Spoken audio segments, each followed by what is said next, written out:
confirmation about the audio, please, guys. If the audio is clear and available, kindly confirm the same. Thank you. We shall be starting in a couple of moments.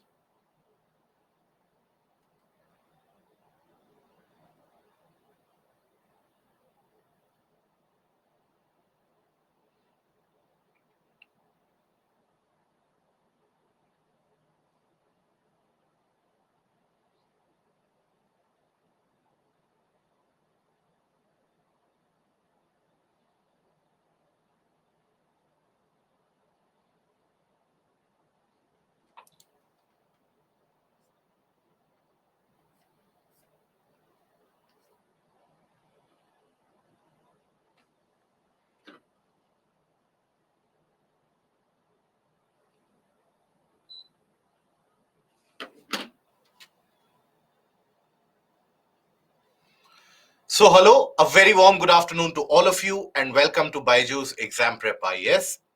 Welcome to this special webinar where we shall be holding the discussion for the mains test series, the test which was conducted recently, and here we shall be discussing the questions which have arrived from the essay paper. Now, when we talk about the essay paper, it is considered to be one of the most important in terms of not only securing a good rank for you, but also ensuring that we get through in terms of the merit list. Essay paper is one of those where you can always end up creating a difference. If a candidate is able to score somewhere around in the range of 140 to 150 in the essay paper, even the average performances in the other general studies paper, they are offsetted by that performance. So that is why essay paper is very instrumental and very important for us to know that how to approach that paper, how to gain a kind of a proficiency in that paper. So in today's discussion, first of all, we shall be spending some brief amount of time in trying to understand what is the exact requirement of this essay paper, how to go about with the word and the time management that we have, how to distribute the word limit, and how to bring about the different perspectives in any particular essay. Because nowadays, if you take a look at the trend of the question papers for the previous 2 to 3 years, you will find that the types of questions being asked in the essay, they are very abstract in nature. UPSC is not asking direct general studies based questions in essay anymore. So that is why the need for providing as many perspectives as possible is very, very important. So that is something we shall be analyzing upon. So without further ado, let us initiate the discussion. Now here in today's discussion, we shall be analyzing all the 8 different topics which have been asked in the essay paper. We shall try to develop a kind of a critical thinking that how to approach that, how to address that, and how to bring forward the points which can be made relevant and which can also be made prominent in terms of the present day happening in current affairs. So that is something which makes the essay much more authentic. So first of all, when we take a look at the pattern, so basically essay paper overall, you will find that you have 2 sections, section A and section B. In each one of them, you will be given the option of 4 different topics. You will have 4 topics given in section A and 4 topics listed in section B. Out of this, you have to write 1 essay from section A and 1 essay from section B in the total time duration of 3 hours. Now, generally the classification or the categorization that you would come across is the fact that in section A, you come across the questions which have an abstract connotation. Abstract quotation or connotation, and also quotation based topics.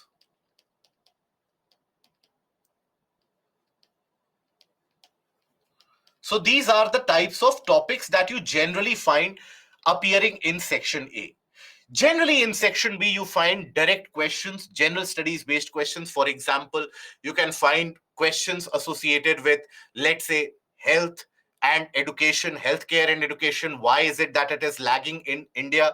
How is it that management of border disputes is a complicated task? What are the geopolitical advantages that India has sitting atop the Indian Ocean owing to its location?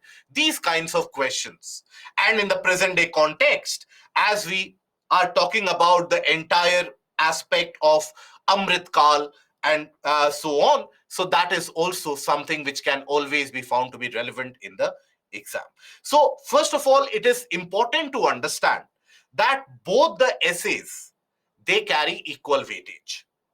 Now this might sound a very redundant kind of a thought, that both the essays carry equal weightage, but there is a lot more to it.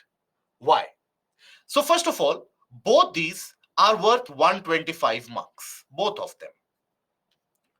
But what generally is observed or is experienced is that many of the candidates, while they are starting to write the essay, they will invest a lot of time in section A, and section B will be largely ignored. Right? So that is why understand that both of them carry equal weightage. So for both these questions, you have to pay equal attention. And for that, you need to have a very judicious time management, which is to be done. So you have 3 hours for both of them. That means for one essay, you need to have close to around 90 minutes. And how many words do we have to write in those 90 minutes? Anywhere in between 1000 to 1200 words per essay. Per essay. So you have to write 1000 to 1200 words in 90 minutes. If you compare it to the amount of words that you have to write in other GS papers, this is still a relaxed amount of time which is given to you. So generally people don't run short of time in the essay paper. So here also you have to further end up dividing your time, because for each of the questions, you need to carry out a proper brain work, or in the sense of you have to carry the mind map, the rough work has to be carried out, and a kind of a rough work which is detailed enough to give you an idea about what is the flow of the essay that you are going to write. How is it that you are going to arrange your thoughts? That is very, very important. So rough work is very important. Okay, rough work which is carried out is very important for every essay. Before directly writing about what you mean to write about that essay, you should spend at least around 10 to 15 minutes doing that mind map and the rough work. So in this rough work, what do? You will do basically, you will frame the points, right? Decide the flow of the essay,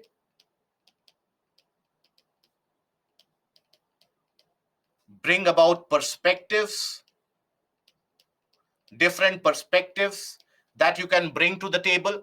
Other than that, you can also talk about or think about what kind of introduction you have to write, maybe a quotation based introduction, or maybe a direct introduction, an anecdotal story based introduction. What kind of introduction you have to write? So type of introduction,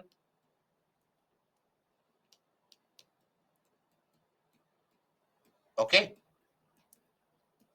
that also needs to be taken a look at. So all that is done in those 10 to 15 minutes.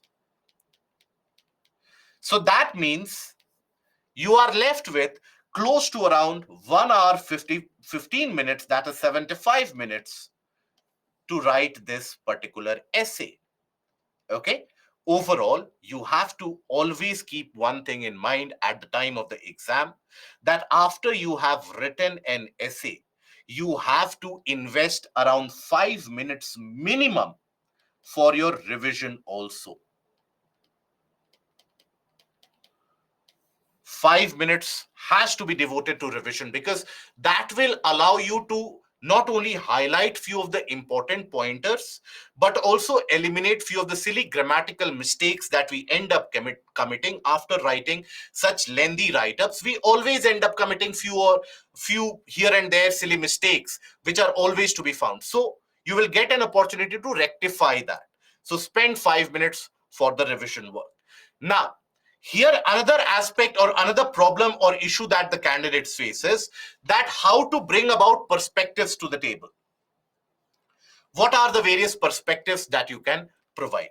So you have various different mnemonics which are followed for political aspect, for the art and culture aspect, societal aspect of any topic. What I would suggest to you is just think about any particular topic about which you are to write an essay. Think about it, that in which of them you can provide more relevant contemporary examples relating to that topic. That automatically will make your essay much more authentic and much more rewardable in terms of marks scored. So think about it, which is more relevant in contemporary affairs as per your existing set of information. Other than that, when you take a look at any particular essay topic, think about your GS portion, general studies portion, GS paper 1 to GS paper 4. What are the subjects that you cover in that? You cover history, geography, society, art and culture, governance, international relations, economy, environment, and ethics also. International relations. Now think about all of these and think about these subjects and think about that if you can bring out any particular perspective from that subject, from that area. So, like that, for every topic, you will automatically be in a position to think about at least 4 to 5 perspectives. For example, if you have, let's say, any particular topic in mind, right? Let's say you have the topic truth always triumphs. Okay. So, in that case, think about what is the historical perspective that you can provide. Historical perspective. You can have a citation from the freedom movement or even during the time of the medieval kings that we had. You can always bring that perspective, right? For example, you can talk about the political scenario, the governance standards which we follow. So that also can bring about another perspective here. So, like that, you can always enrich those perspectives. Now, in today's discussion, we shall be analyzing each of these questions which have been asked in section A as well as section B based upon these parameters. Based upon the parameters, that what is required, what are the various perspectives which can be brought to the table. The purpose is to enable you to think in a critical aspect about all the various issues relevant today which you can bring to the table, how you can make it more relatable to the present times. So, without further ado, let us initiate the discussion one by one. Each question we will discuss. We will talk about the different types of introduction. In one topic, we will talk about one type of introduction. In another topic, we will talk about another type of it. We'll talk about how to conclude, what is the role of quotation. All of that we shall be discussing. So, in section A, you had the 4 topics. A tree's strength lies in its root, but its fruit hang over its branches. Those who cannot change their minds cannot change anything, and so on. We also had 4 topics included in section B. So that is what we shall be delving upon, we shall be thinking upon. And ideally, in this stage of your preparation, I would suggest to you, even if, let's say, you have chosen one topic out of this, let's say you have chosen this topic, that is the path of Vishwaguru goes through Amrit Kal. But fair enough, you write an essay from this, but in order to ensure that you have a well developed critical thinking approach by the time that you reach the exam hall, you should also work upon what would you write if you had to write on these particular topics. Okay, so you should also be thinking on those lines, that what do we write in that, what can we bring to the table in that. So the first question: a tree's strength lies in its root, but its fruits hang over its branches. So, how do we craft an essay about it? So, first things first, whenever you come across a topic, identify the important keywords. Important keywords. The keywords are those particular set of words or phrases which attach value to any particular essay. They provide meaning to any particular topic. So, for example, a tree's strength lies in its root, but its fruits hang over its branches. Here, what do you think would be the keywords associated? The first keyword would be the tree's strength, then roots, then fruits, and then branches. Because each of them can have very different connotation out there. How? Let us understand the meaning of this first. So this essay or this topic basically tells you that whenever you talk about any tree, if the roots are not strong and deep, the tree will not be or will never be strong enough. Tree will be very liable to various shifts and movements and various different discrepancies. It can fall over, it can die. So tree's strength lies in its roots. Now, how can you associate it with your day-to-day life in order to understand it? For example, take the case of any normal individual X.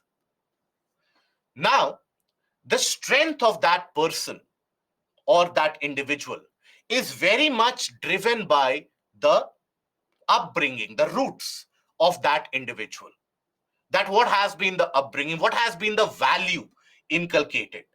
So here in the case of roots, we can also think about it in terms of values. Okay, so whenever you think about these things, try to write it down somewhere. That roots can be associated with values here. And then fruits. So in day-to-day life, what would you associate fruits with? So fruits basically mean the result of something, isn't it? The good result that you generate out of something, any kind of an outcome, favorable outcome. Fruits are generally associated with favorable outcome. Now, favorable outcome is generated over the branches, not in the roots. So this tells you that the values which are important for your own individual strength will give you favorable outcomes in some other manifestation. It is not that if you have good values, you will be inculcating more such good values in the process. No. If you have good values, maybe in any function that you have a role to play, you will have a favorable outcome in that because you are having a stronger root.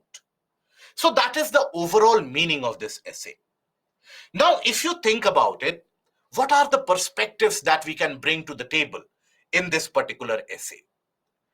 Can we relate this with how strong foundation can bring better outcomes? That is what we have to talk about. That how the value-based or the strong foundations that you have will always give you favorable outcomes. I'll give you certain examples here. So when you think about it, think about the process of, let's say, any governance or any organization that we have, democratic institutions that we have in the country. Now, these institutions are oftentimes said to be having the or being the bulwark or the pillars of upholding democracy in our country, right? Be it the election commission, be it the judiciary, be it, let's say, any of them, the vigilance commission, and so on. Now, when you talk about these institutions, if their root is strong, if it is deep in the sense that they have a good standard operating procedure, a democratic succession which keeps on happening over a period of time, then you will find that the outcome of it will always be favorable. Free and fair elections will be the outcome of it, isn't it? Then, for example, can we write about local governance, panchayat, and municipalities for the first question? Local governance is important for the state to function properly. Can it be like how present efforts will determine the roots? No. See, it is not that the present efforts will determine the roots. The roots will determine the present strength that you have. Okay. India's value of lending the helping hand to the world, for example, Mission Dost. Okay. So that is something which can be brought about. Child rearing, governance like DM making roads in Gurukul, ancient time, Guru work on character building of the students. Yes. So understand first of all, You have brought various perspectives to the table. The local governance is one of those. But how do you shape those perspectives? For example, let's pick up one of those issues that you have pointed out. Let's talk about local governance, right? That is the Panchayati Raj system, for example. Now, when we talk about the local governance in a region or in an area, now in many of the states, you will find in many of the regions of the country, you will come across the fact that this governance model that is at the level of panchayat, gram sabhas, etc., there is a kind of a cleaner governance in terms of very timely appointment of the sarpanches and so on. Timely elections are being held and conducted. So that means it has got strong democratic roots, right? When it has got strong democratic roots,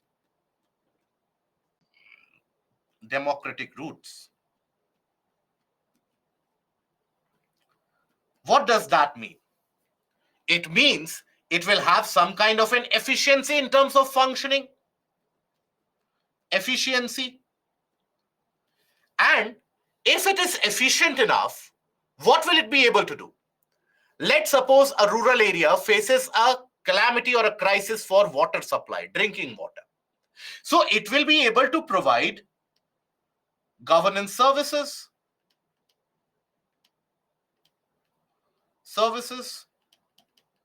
to the citizens, bring about inclusive development,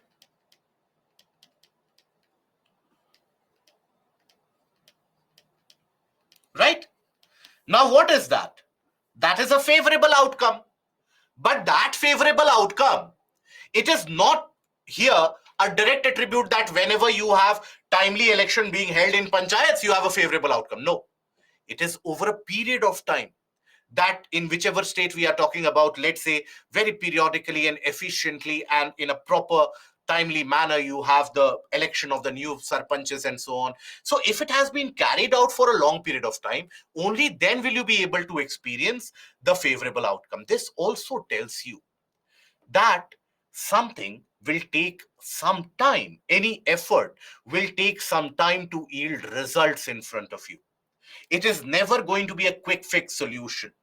Okay, so with that, let us take a look at few of the perspectives that you can provide. So first of all, we talk about the quotation, which is forming the topic. So written by an African philosopher, that is something that you can always end up writing. If let's say you are aware about it, that who provided that quotation, fair enough. If you are not aware about who provided the quotation, don't take a random guess. Never try to bluff in your essay paper, because the evaluator will be very much aware about where the quotation has come from, will be very much aware about the data pointers that you are trying to fudge, and that does not create a good impression. Never do that. So if you are aware about who provided the quotation, fair and fine. Otherwise, don't take the risk. So it is provided by Matshona Glivayo. Now, this particular quotation, it talks about the importance of having the strong roots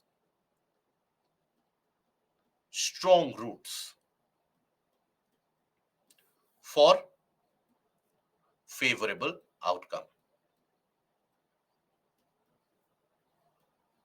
Okay, so many of the times, let's say we are unable to find a particular story which we can introduce or write up in the introduction part. Many of the times that happens. So in that case, don't spend too much of time deciding upon what kind of story will I frame here, what kind of anecdotal evidence will I be able to provide here. In that case, just directly start explaining what the topic is about. The introduction, when you are writing, the introduction should be close to around 125 to somewhere around 175 words. Okay, that should be enough for the introduction. So when you are writing this introduction, here 125 to 175 words, explain directly what is the meaning of the topic, the various different aspects, what you understand by strong roots, what do you understand by tree strength, what do you understand by fruits in this case, what is the example of branches in this case. So all that you explain. After that, you can start expanding the topic vertically. So when we talk about the expansion of topic, you have two aspects here. Vertical expansion. What is vertical expansion? So think about a topic, whether it fits at the individual level, then think about its applicability at the social level, at the level of the society, and also at the national level. For example, in this particular topic, at the individual level, what is it that we can think about? Tree strength lies in its roots. So a person's upbringing, education, now that has made or that has given the strength available to the individual. So as a result of that, whichever endeavor the individual is involved in, there is a chance of a positive outcome. So here at the individual, you can always bring about value based learning. Value based learning.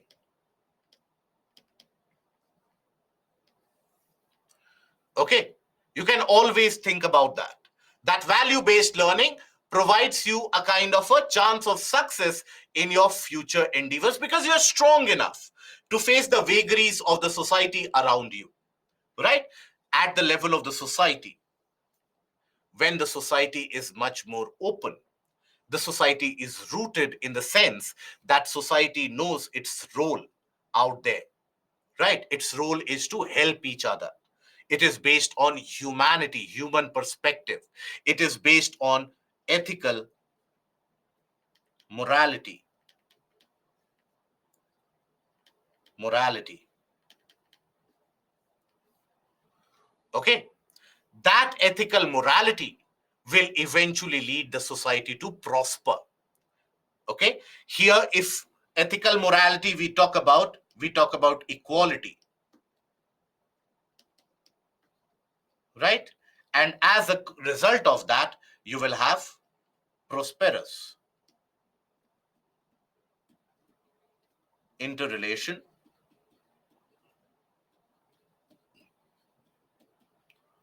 and growth.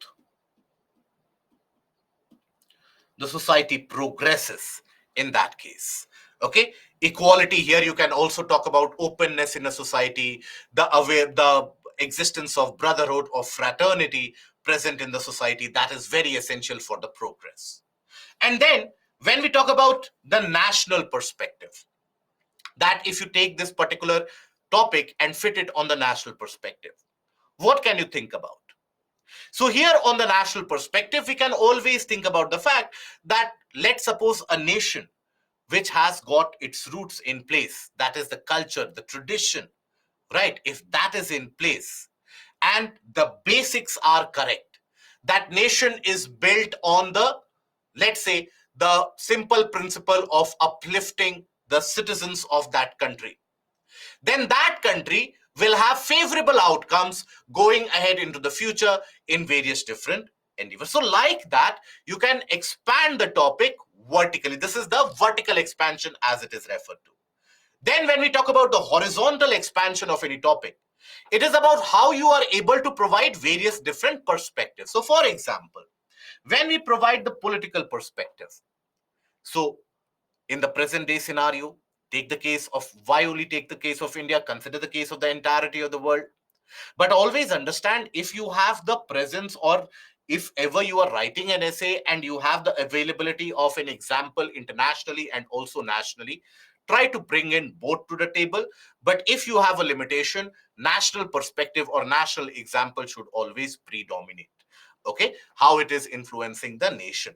So when you are talking about, let's say, political perspective, you have various political parties across the world. Now, many of them, they have a set values that they are based upon, that they are dependent upon. We might agree, we might not agree with those values. But if they are based and truly rooted to their values, you'll find eventually they might be able to bring about political upliftment to a section of population if you are true to the values. Here, you can also talk about the reform movement that we experienced in the 1800s. You had the various different luminaries and various reformers, from Jyotiba Phule and to Raja Ram Mohan Roy, everyone. Now, in all of them, you will find one common factor. All of them had very strong roots. Their upbringing, or basically how they inculcated and consumed knowledge, was based upon the values, the morality, of the ethical morality, as you can consider. Now, when they were strong enough, the fruits on the branches was something which was realized in the form of uh, girl child education, for example, widow remarriage, for example, right? Ban on sati pratha, for example. So that is one of those cases. Another scenario, you can take the case of Mahatma Gandhi. Now, Mahatma Gandhi, his strength lied in his belief system. And the belief system for Mahatma Gandhi formed the roots. And that belief system made him who he was, the one of the geniuses that he was. Now, as a consequence of that, what was the fruit of it? The fruit of it was to enlighten people about the importance of satyagraha, about the various aspects like truth always triumphs, service before self. Those were the fruits, which you will find along the many vines and branches which originate from Mahatma Gandhi's enormous amount of knowledge and wisdom that he has provided to us. It is a mere extension of that. So that can always provide to you with a kind of a historical perspective, right? So similarly, in the case of political parties, when we talk about here, you can talk about values and values based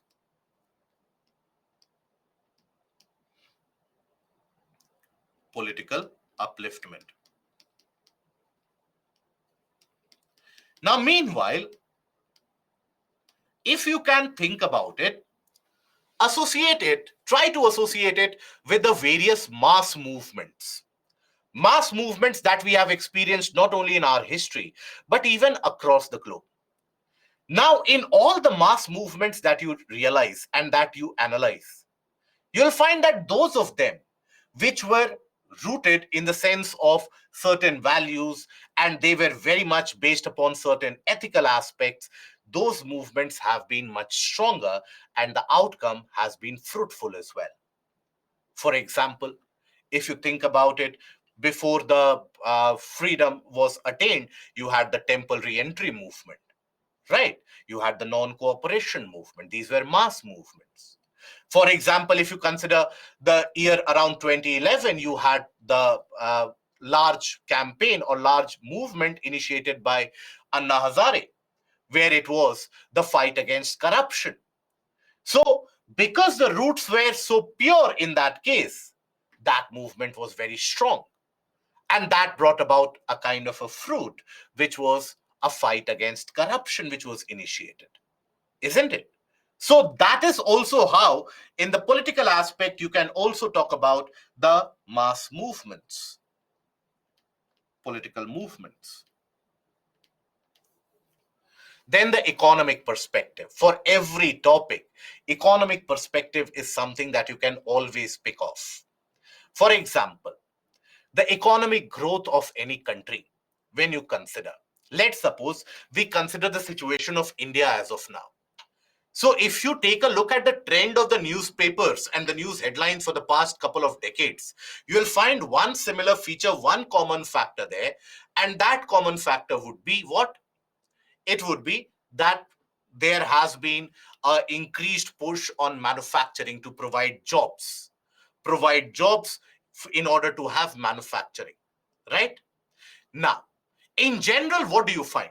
All the countries, as they have transitioned in terms of the economic growth, first they have transitioned from primary sector into manufacturing, and then they have moved to service or tertiary sector as they grow. In India's case, what we have done is directly from primary sector, there has been a mass migration into the service sector in terms of the attention that we pay to the service sector as well.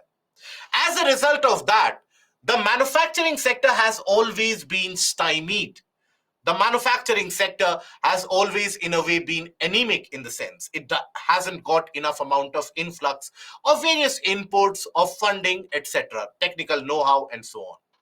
So, as a consequence of that, even today, when we talk about the condition or the mission of Startup India, you'll find almost majority of the startups, almost 99% of them, they are coming in the service sector. Very few of them are coming in the manufacturing sector. So it has got to do with the development of the economic model. As the country was progressing, how the economic model was developing simultaneously. So here you can talk about the learnings of India.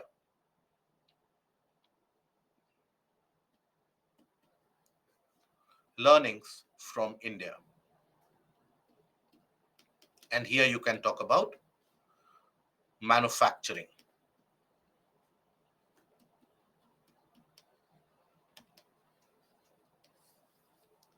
Right. So if manufacturing sector would have been paid significant attention immediately after the case of primary sector, we would have experienced something that China is experiencing right now. And in the case of China, observe that the fruits are not only in the terms of immediate economic benefit, the fruits are in the form of technological advancements, right? So that is where the fruits can be quite significantly vivid as well. Okay, then the environmental aspect. The environmental aspect you can also cover. So you have a frequent debate about sustainable development, isn't it? Sustainable development.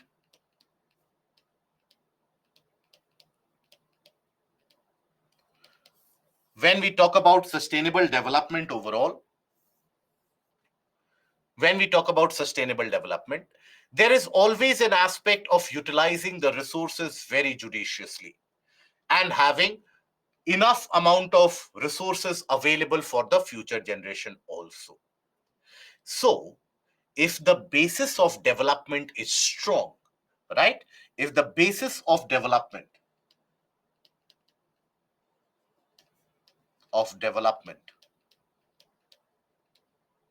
is strong, that is based on sustainability, based on sustainability.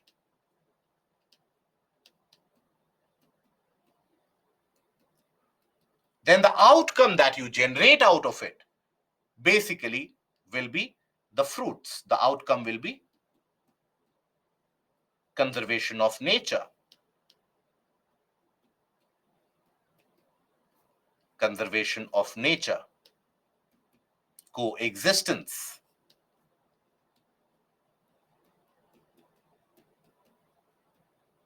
Okay. Now, coexistence, conservation of nature, that is a favorable outcome that you will observe as a consequence of that sustained development because the roots are stronger there, isn't it? So, again, for example, whenever you carry out any even protection measures that you carry out for conservation of biodiversity across the globe, even there, if you observe that if the roots are strong, if the conservation measure is resilient enough, if the process is resilient enough, if the legislations are resilient enough, they will have the fruits. For example, we have made many different legislations in terms of conservation of our nature out there. Now, many of those legislations are very weak in nature. Few of those legislations are particularly strong and they are well crafted as well. For example, the Wildlife Act. Now, the consequence of it is what? There is increase in the tiger population over a period of time, right? So, whenever you have strong roots, the fruits will always be apparent. Then, historical perspective we have talked about. You can talk about social reformers. Social reformers, for example, Raja Ram Mohan Roy,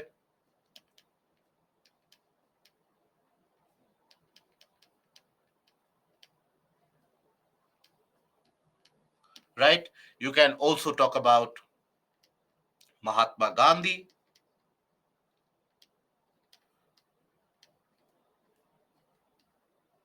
the values that he inculcated, and how that brought about a new era of struggle and mass struggle, which India had never seen before. Then, in governance structure, Here also, we can take the case of democratic institutions.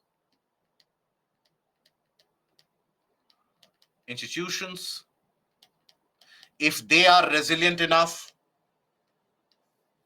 okay, if they are resilient enough in the sense of the values based upon which they are established, the favorable outcome will be what in this case? In this situation, the outcome will be justice and equality for the masses, a kind of an establishment of welfare society in general. Okay, now organizational structure. When we talk about the organizational structure, here we can talk about the global governance or global organizations. Global organizations. For example, you can talk about Security Council.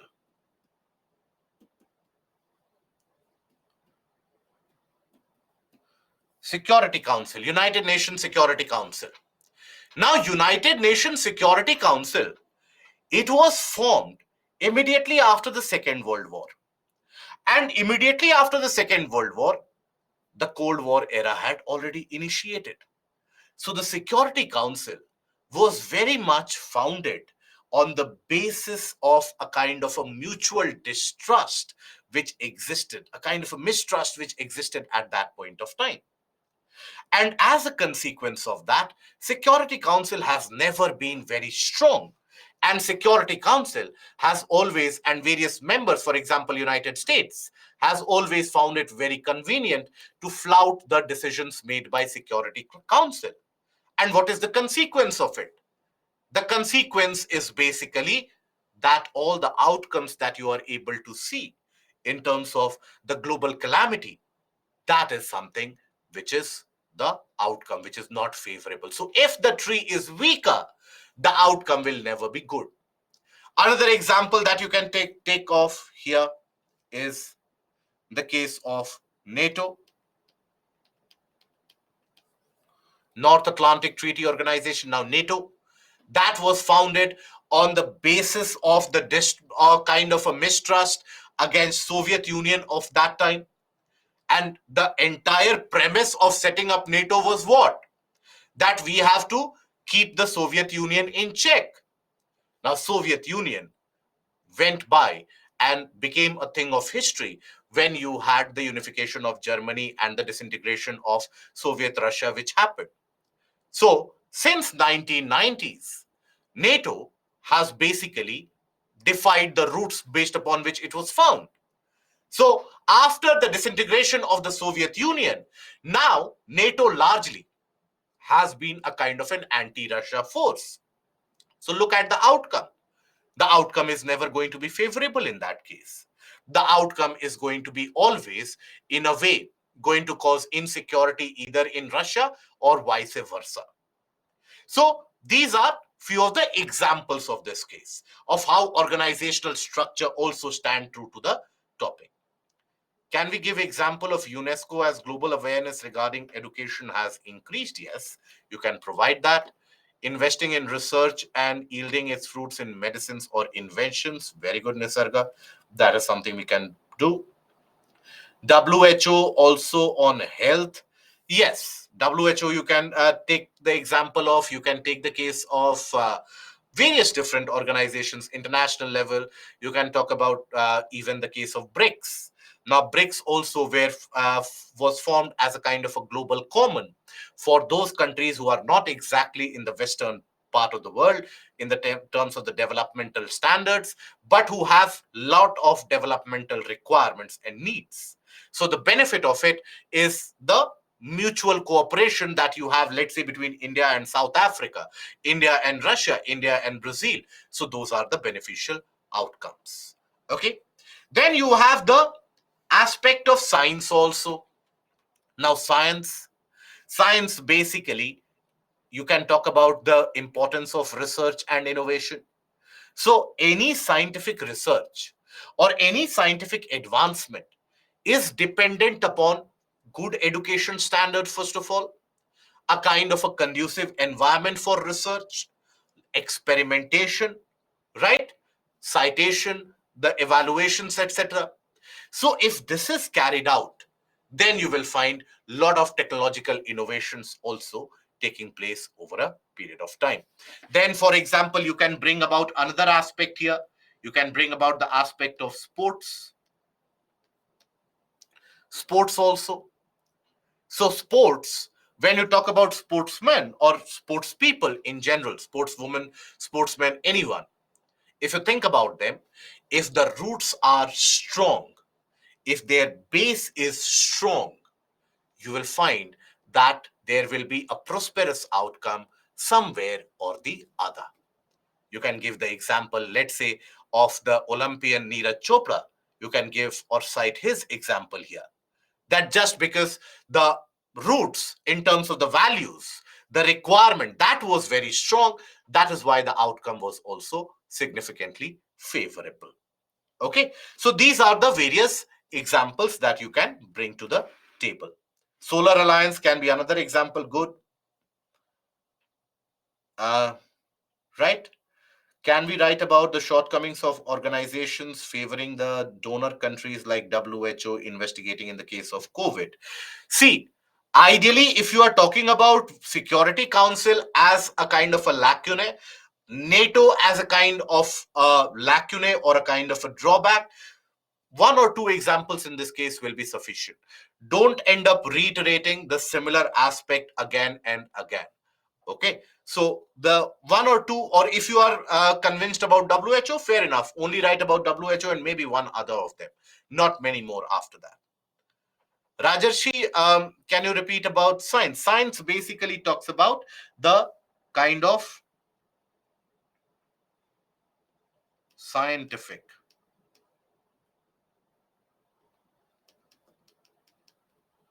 education, right?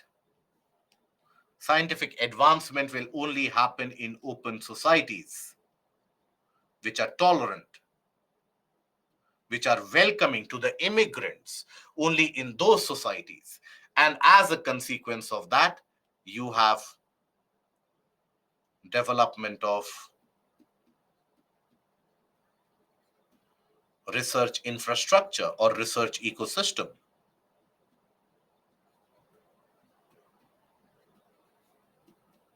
And that research ecosystem can yield results in technological advancement.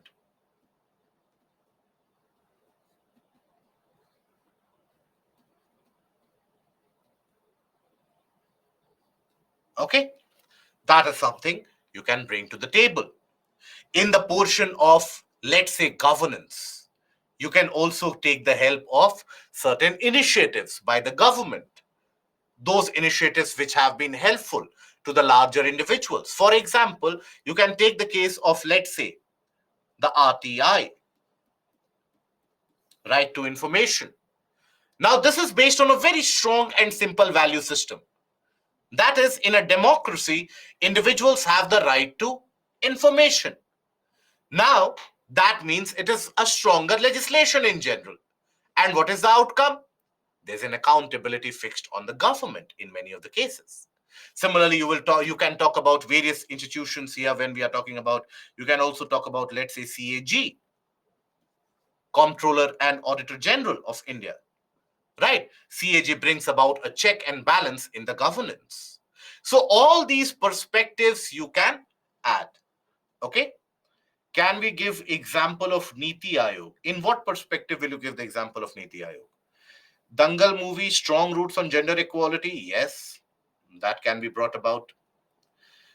Is it important to give examples of all, as many examples as you can cite, better your essay will be.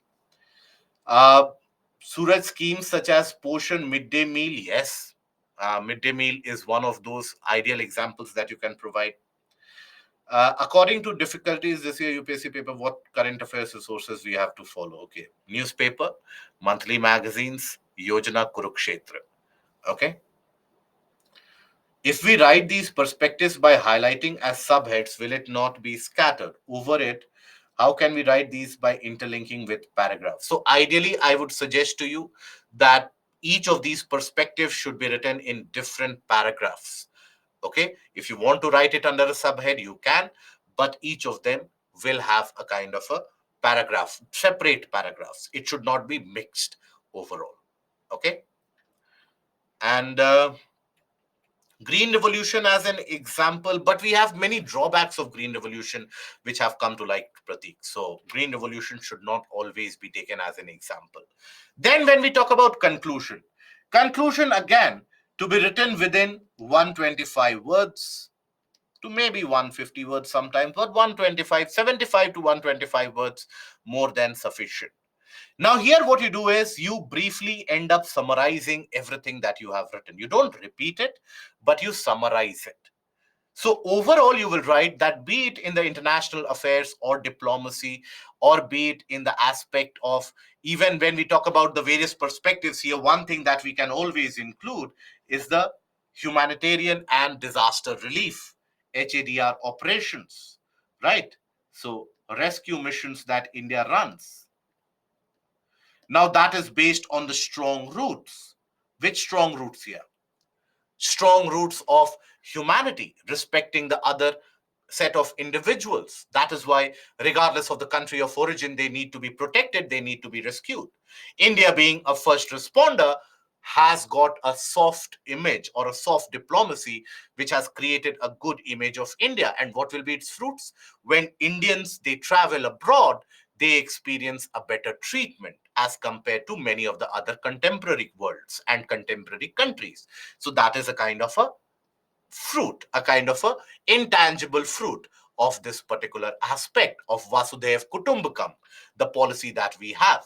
Yes, Vasudev Kutumbakam, you can always talk about. So, in conclusion, you have to summarize all of it, right? And please don't repeat the examples.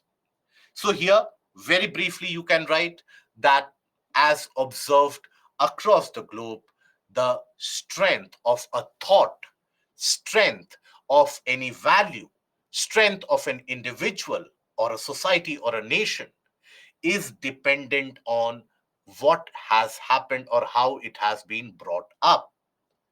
Now, greater the strength of that value, more resilient will be the individual, society, or nation.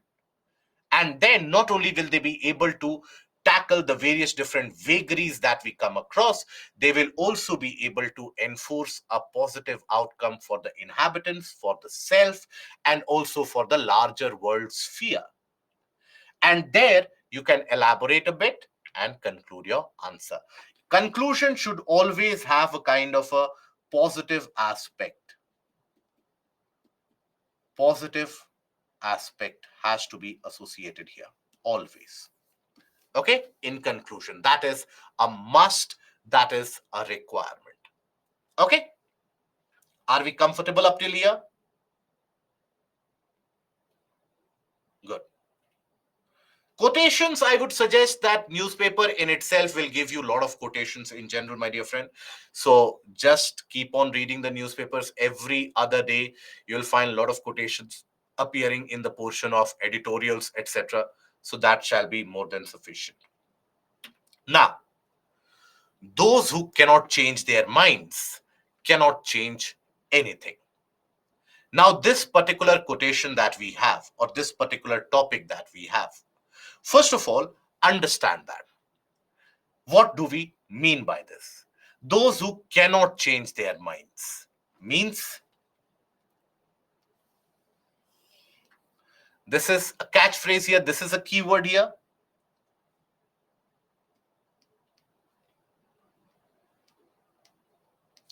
So, cannot change their mind means inability to accept. To accept and inability to correct.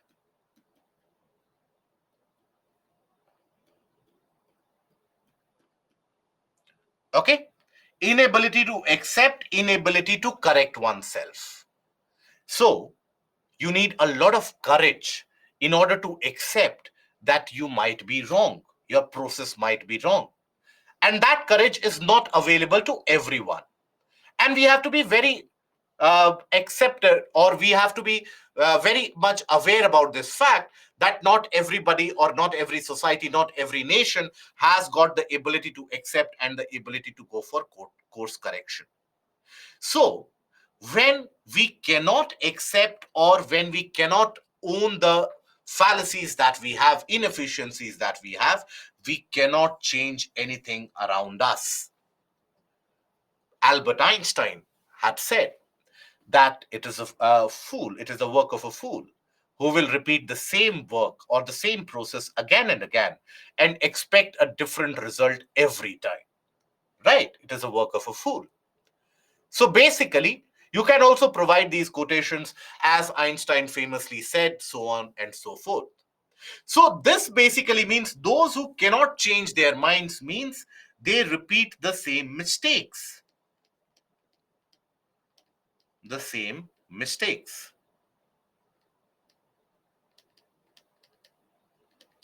Isn't it? They will repeat the same mistakes. Now, this can be expanded vertically. That is, at the individual level,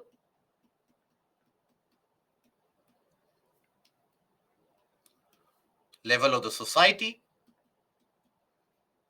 and the level of the nation. Shweta, in this, as this essay's negative sense, conclusion will have to be negative or positive, always positive.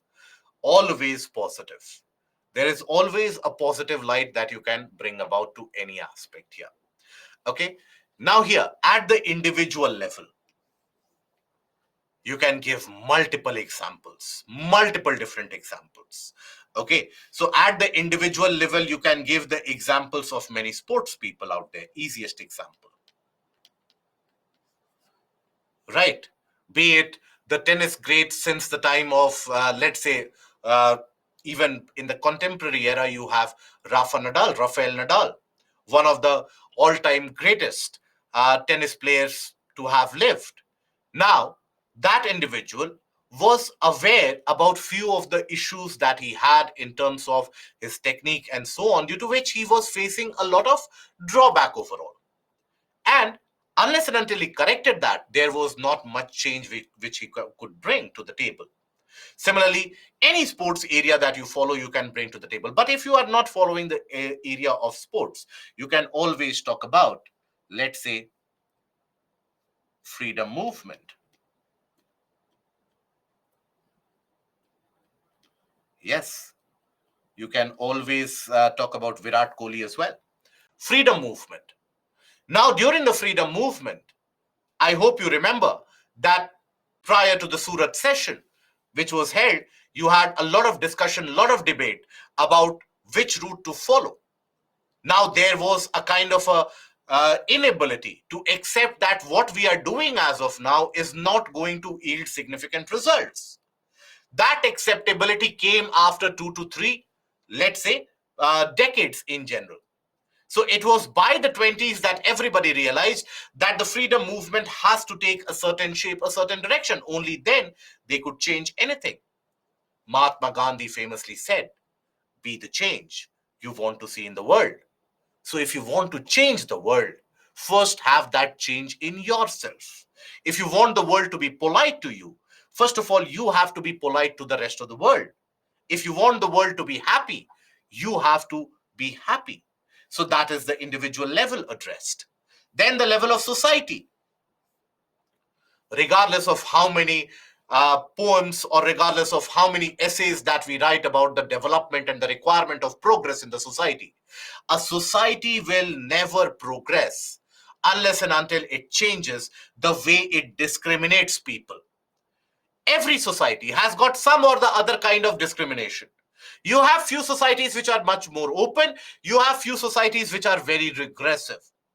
Unless and until you change the societal makeup, in the sense of societal makeup is what? Not the people who make up the society, but the interpersonal relations that you have within the society. That is what makes a society stronger or weaker.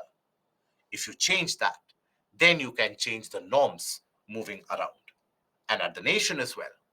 Take the case of our neighboring state of Pakistan. Now, Pakistan, for a long period of time, is not ready to accept that the terrorism that it harbors will end up inflicting issues in not only that particular country, but across the entirety of the region. So, regardless of whatever tricks it adopts over a period of time, the global image, the diplomatic effort, the economic standing of Pakistan is declining rapidly, if not exponentially so. So, if you cannot change your mind, nothing around you will change. So, basically, this is a quotation provided by George Bernard Shaw and emphasizes the importance of being open minded and adaptable to change. Here, while writing the introduction, you can provide the anecdotal introduction about Albert Einstein and how, after around 1,000 failed attempts, when someone asked him that you have failed 1,000 times in order to invent the electric bulb, you have ended up failing 1,000 times. Einstein replied very curtly so that I have not failed 1,000 times. I have found 1,000 ways in which not to make an electric bulb. So every time he was ready to change and look at the outcome of it. The outcome was pretty significant, right? So that is the kind of anecdotal introduction that you can always provide. Okay. Iran's behavior towards its women. Yes, you can talk about it. Given the fact that it has been in news for the past year, that will be much more relevant. Okay. And then can we give example of Ravana? As a bit later, he came to know that is, but he didn't change his mind. Absolutely, you can give that, Ganesh. Yes. Can we write about in this topic two way? You can write as many ways as possible. Please understand, you can bring as much flavor to the essay as is possible. Please don't restrict your thoughts and your minds about this only needs to be written, nothing else. No, change it. Okay. Can we give regarding the domestic violence? Yes, upliftment of the society and patriarchy, you can bring a relation. Can we write about bureaucracy? Yes, you can always write about bureaucracy. As an example, Afghanistan mindset related to women. Rather than Afghanistan, it is better if you term Taliban here. Taliban is something where the mindset against women, particularly regressive mindset that you have against women in the case of the Taliban regime, that is something which will take Afghanistan back over the ages. Okay. Then perspectives, historical perspectives. I have told you, you can provide the perspectives from the case of freedom movement. Okay. That is path to freedom. Then also another famous example that you can provide here is the case of the personal life of Babur himself. What Babur basically wrote down in his own autobiography was basically the fact that in his younger days, he would suffer from endless amount of defeats at the hand of the Uzbeks, at the hand of Shaibani Khan. Now, Babur, being a very young king, he was quick to realize that there were certain issues, certain aspects of his war fighting skill, of his governance skill, which needed improvement. And only when he brought about that was there a kind of a tangible improvement. Same is the case with the situation of Humayun as well. How Humayun tackled the initial years of his reign and the conflict amongst his brothers. That basically became a kind of a cause for periodic failure of the empire and the subsequent failure that the empire would face. But as soon as he corrected those wrongs, that is when it began to prosper again. So that is something that you can provide from the anecdotal evidence. Then the geographical aspect.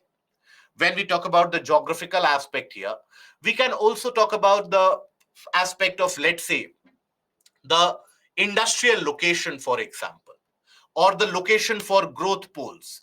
in any particular region, right? Now, oftentimes we have been wondering, and the world has been wondering, India in particular, and all the developing nations, that why is it that development is centered and isolated across certain regions only? Why isn't that development is uniform across the country? Why is it that only, let's say, Delhi, Mumbai, Bangalore, Kolkata, these are the developed centers, Chennai, etc.?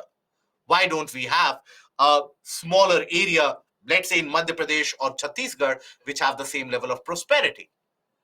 That is because we are not changing the way in which we function or we run the economy. We are not changing the way how the industries are located. So that is why there is a kind of a stagnation of the same. Okay. And Anjali, we can write Sindhutai Sapkal was simple housewife to become mother of thousand orphans. So how will you connect it to the change here, Anjali? The trees which are flexible can withstand any kind of a storm, but a tree which is rigid ends up breaking and thereby dying. Yes, very good. You can bring that to the table. And colonial influence, yes. Can write about society should come out of prejudice, patriarchy. You are talking about, Priyanka. Yes, patriarchy. Why the world is not, or not only the world, even our own country, our own society, we are not coming out of the shadows of patriarchy. Why is that? So, when we talk about patriarchy, that is not something which is tangible, which is kept somewhere. It is inculcated, promoted by us individuals, us citizens on a day to day basis. Okay, so this is inculcated on a day to day basis. Here, women are not given right to property in many of the households.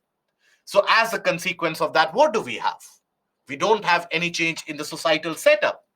Even today, you will have many of the women themselves, they are responsible for propagating patriarchy because the value based system has set up, has been ingrained. You'll find women themselves, they will be teaching their daughters or the daughter in laws, etc., that they should behave in a certain way because it fits the mannerisms of the society. Why do you think that is the case? Because that is what has been ingrained in them. That is patriarchy taking deep roots. So you cannot get rid of patriarchy if you don't change the way how we treat our daughters, how we treat the girl child, the level of independence that we provide to them. So that is where patriarchy can be given as an example, political example. You can talk about political parties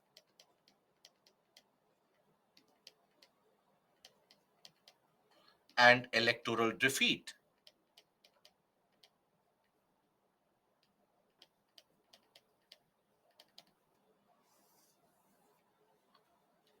Right?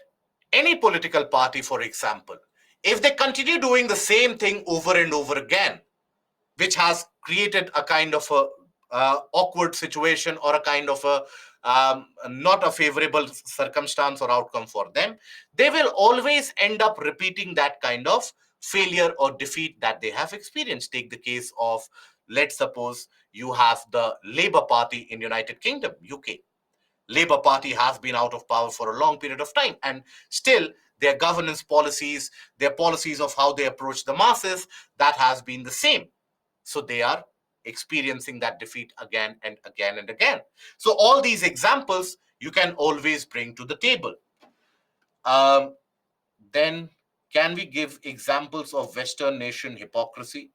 You can give the example of that, but you need to be able to relate it to the topic carefully. Okay. Uh, then two ways such as positive attitude and other is negative attitude. Yes. So ideally in this topic, you should write only in positive connotation. That should be the effort. Positive connotation is how you have to write the answer. And then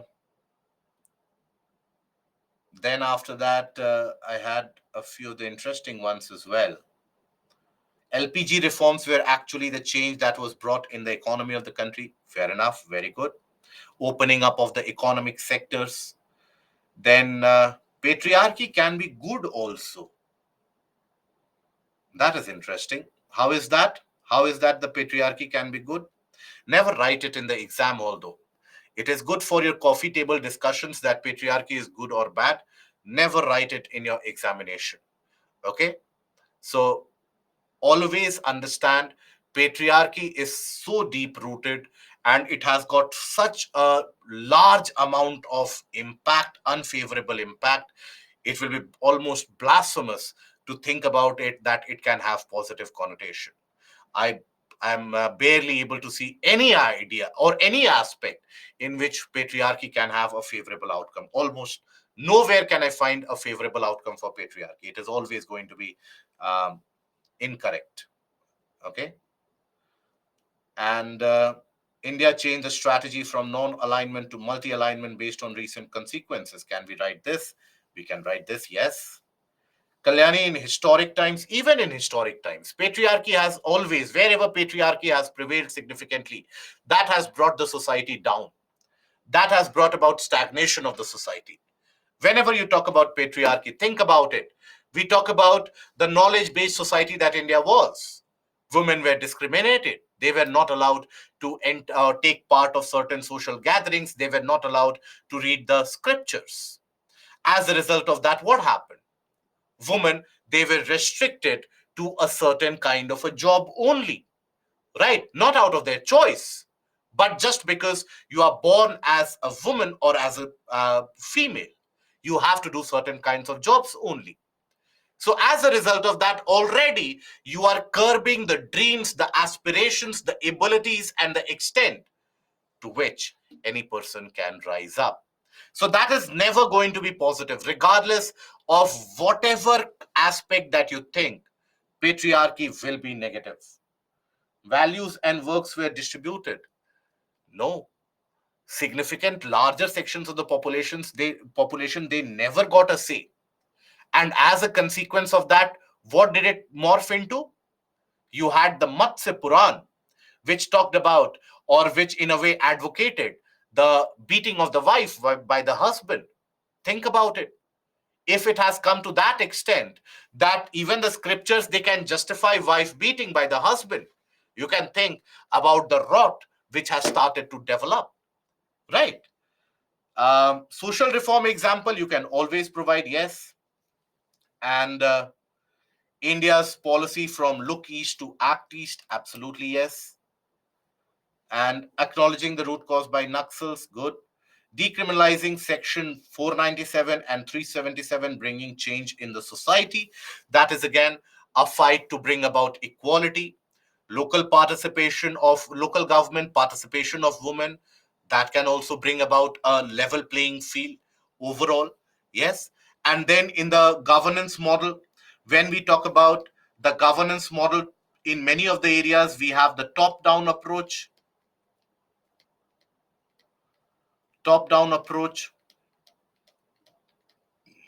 right? That the doles are handed out at the top. It makes its way to the bottom level of the pyramid amongst the general population. So that brings about a lot of inefficiencies.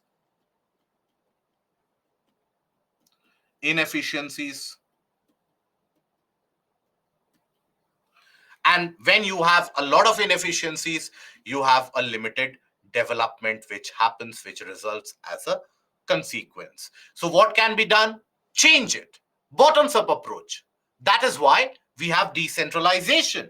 So decentralization can be observed. Decentralization. Okay.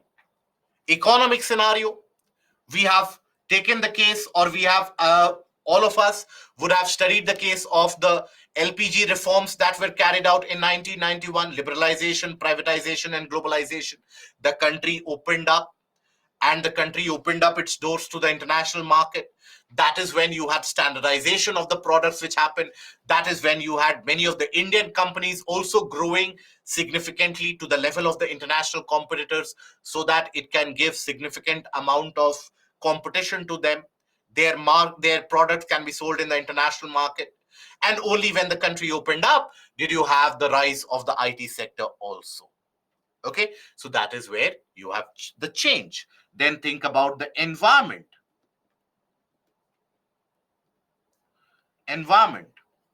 Again, we have the Mission Life, which is launched, isn't it? Which has been launched. What is Mission Life about? Mission Life is about sustainable consumption. Sustainable consumption, which brings about sustainable production.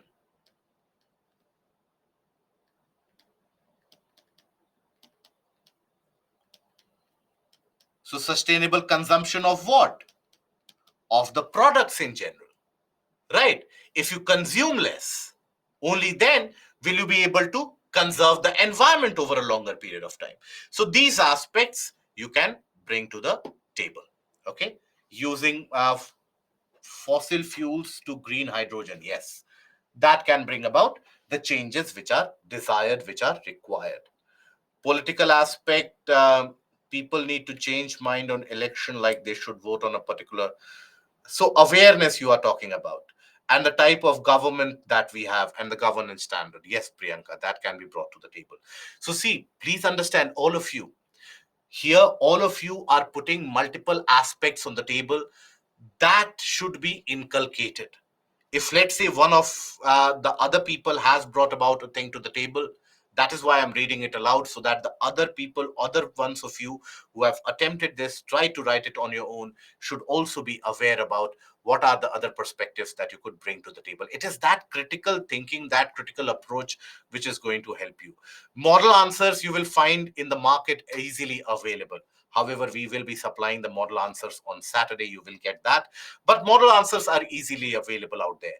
It is when you develop that critical approach, that is when you will benefit. So environmental aspect we have talked about, international relations.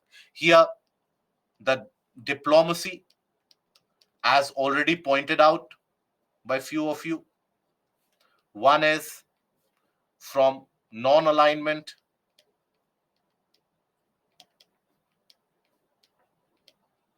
to multipolar world.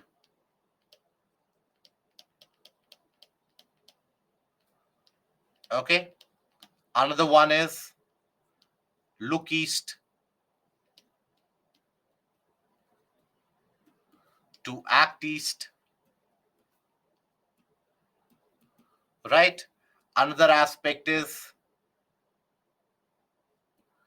increase say in global governance,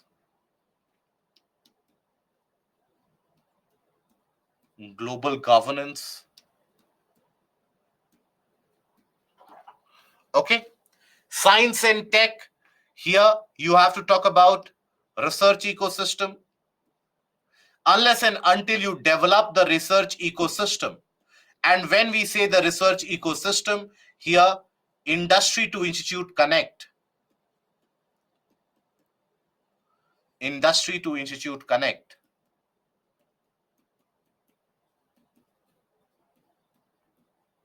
Unless and until we do that, we cannot have tangible benefits in terms of technical innovations, right? So till now, you would have observed that there's a common trend. We don't have many innovations on our side, which we have truly provided to the world. We have very few of them. And why is that? Because the research ecosystem is not there. You have very few people, the outliers, who are going to go into the portion of research. Why is that the case? Because when you carry out research, you don't have a lucrative career in that case. So as a result of that, you need to stop, or something that we experience is brain drain. A lot of bright young minds of the country, they actually move to maybe Germany or other parts of Europe or United States in order to pursue research. So who benefits? Those countries benefit. And where does India stand here? India still lacks where it is. So as a result of that, you have brain drain. So check in brain drain.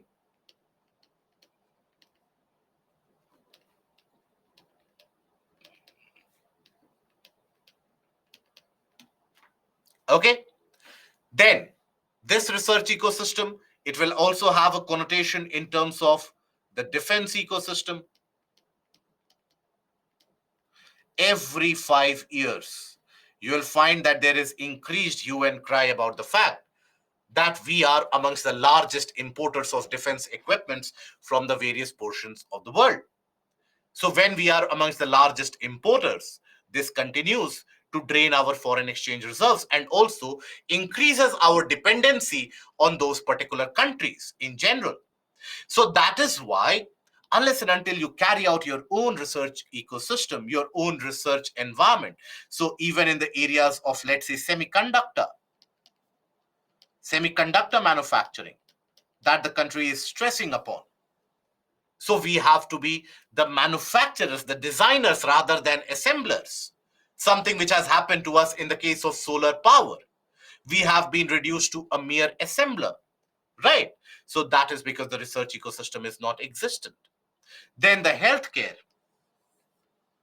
Large gaps are still present or are still to be found in the case of healthcare. So that healthcare needs to be taken care of. How? By changing the healthcare system, by providing more manpower at the primary health centers. That is, at the first point of contact from the patient to the healthcare system, there, if we improve the manpower, then automatically the healthcare system will improve.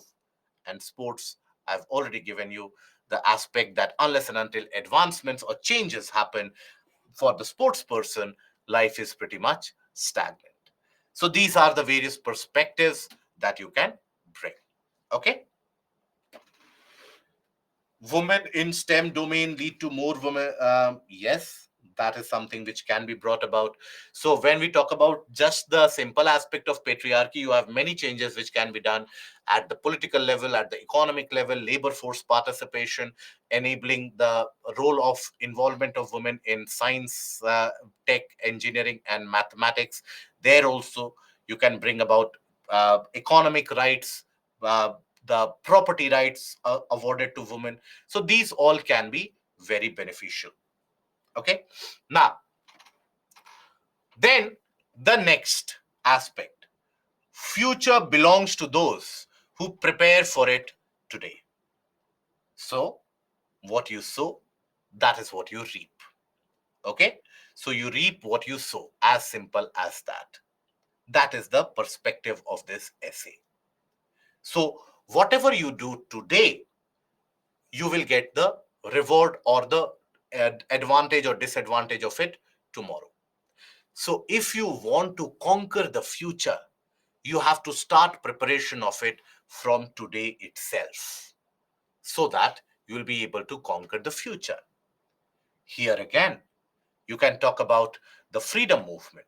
See, there are certain areas from where you will always be able to cite multiple examples. Life of Mahatma Gandhi is one of those. Then freedom movement is one of those. Social reformers is one of those. Then, for example, the sports arena is one of those. So those of you who follow, let's say, development in sports, you can always talk about how there is a lot of change in that, or a lot of examples which can be cited for that. So you have the various different sports people who have been struggling or who have basically started working. For example, take the case of a sport like motor racing. Take the case of, for example, Formula One. Now, Formula One is considered to be the pinnacle of motor racing, as competitive as it can get. Look at the current champion in Formula One. You have a Dutchman named Max Verstappen. Now, that individual, he started the practice of it and started honing his skills in Formula One when he was 3 years old. So, when what he did that time is something which had its benefit later on. Similarly, in the case of the freedom movement, the freedom that we attained was not because of the struggle which was initiated in 1946. No. You had multiple different preparations, layers which were done, and the entire population was prepared. And then you had such a mass movement, eventually it became very difficult for the Britishers to continue anymore, right? Even when you take the case of, let's say, any political movement which has happened anywhere across the globe. So, political movements, when they are initiated, at that point of time, they prepare the groundwork for the future conquest. There is a lot of groundwork which is carried on. For example, take the case of the ruling party that we have in our country. In 1984, you had the ruling party, that is the BJP, having 2 seats. They worked for, or they had a lot of groundwork which was done, and look at them today. So all the political victories that we see in elections, state elections, national elections, they can have a connotation from that. Think about it when you talk about scientific advancements in a country. It is not the case that any country from the first day itself, they will be able to design nuclear reactors. It can start from the very basic design of a pen, and slowly and steadily it will grow. Right? So that is how always the base that you prepare today readies you for the future.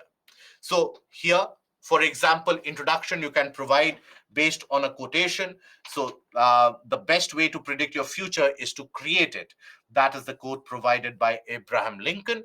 So that is the quotation that you can provide in the initial part while elaborating in the introduction itself. Here also, vertical expansion can be done at a personal level, right? You can now, please never write, when you are writing it on a personal level, never write in a first person account. Please don't do that. That when I was a young kid, I started working upon my mathematical skills. I worked upon it so much. I spent 4 years on working on my mathematical skill. As a result of that, when I appeared for the IIT examination, I could do well. No, never write this. This is not a diary entry that you are writing. This is not a journal that you are creating. This is an essay that you are writing. So always write in third person perspective. Never write it in first person perspective. Okay? So, for example, what will you write in the personal level here? So, at an individual level, when a child grows up, at that point of time, when you prepare the child emotionally, we talk about, let's say, only the emotional aspect. You prepare the child emotionally in the sense that basically that child is able to hold his own emotions in check. He has, or he or she has got the development of, let's say, emotional quotient within themselves. Then when that child becomes mature or grows up, they will be able to significantly handle the vagaries of the world, the unpredictabilities of the world. If you prepare the child, let's say, and as the individual grows up, let's say you have a long term and a short term goal. So you start working on your long term goal. So this also brings about the role of skill development.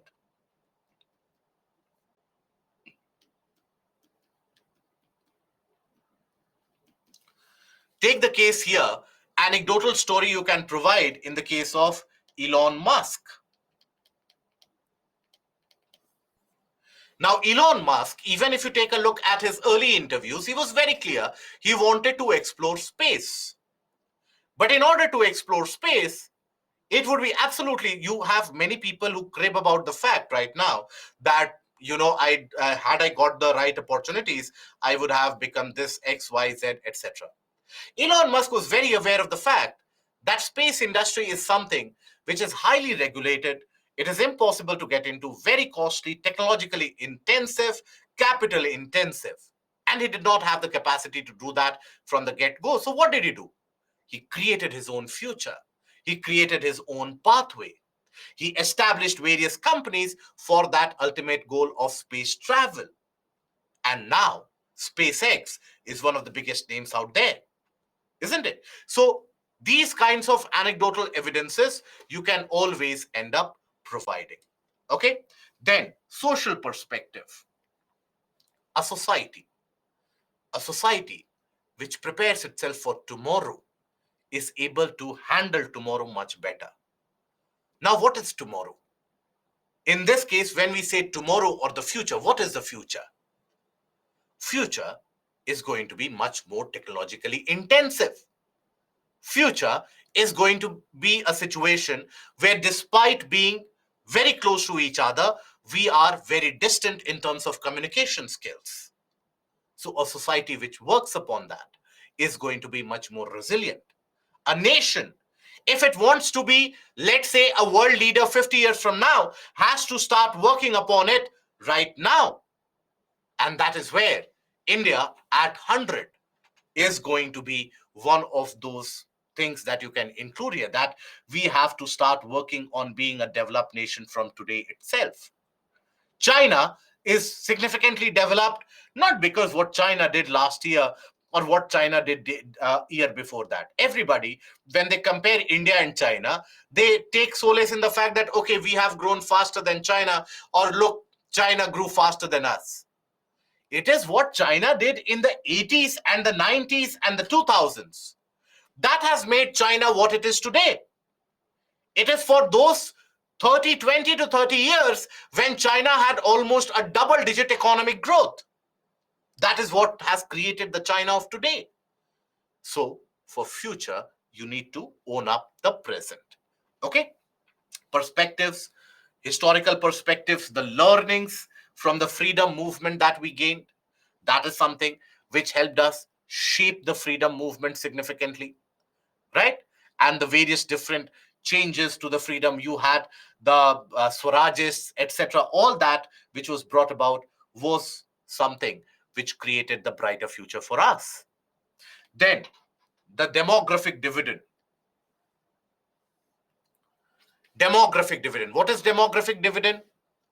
The demographic dividend, when we talk about, it is the benefit that we can ascribe, that we can attain from a set of population, right? From the characteristics of the population, for example.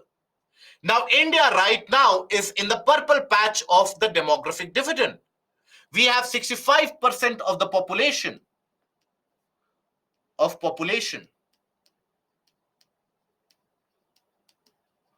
below 35 years.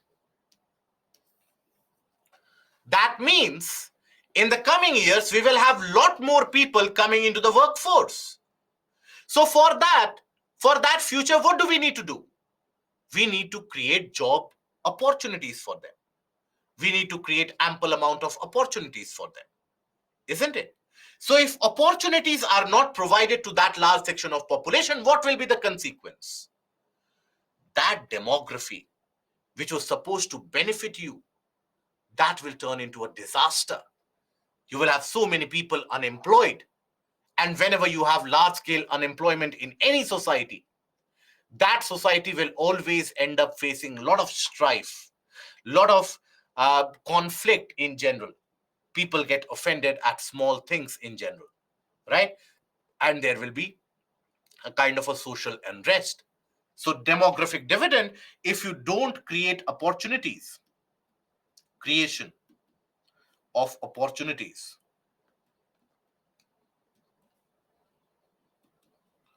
is essential for preventing demographic disaster. Demographic disaster. Okay? Creation of opportunities is essential for the process. Then, here also think about it. When we talk about geographical scenario here, we can also bring the aspect of urban development in the picture. Urban development.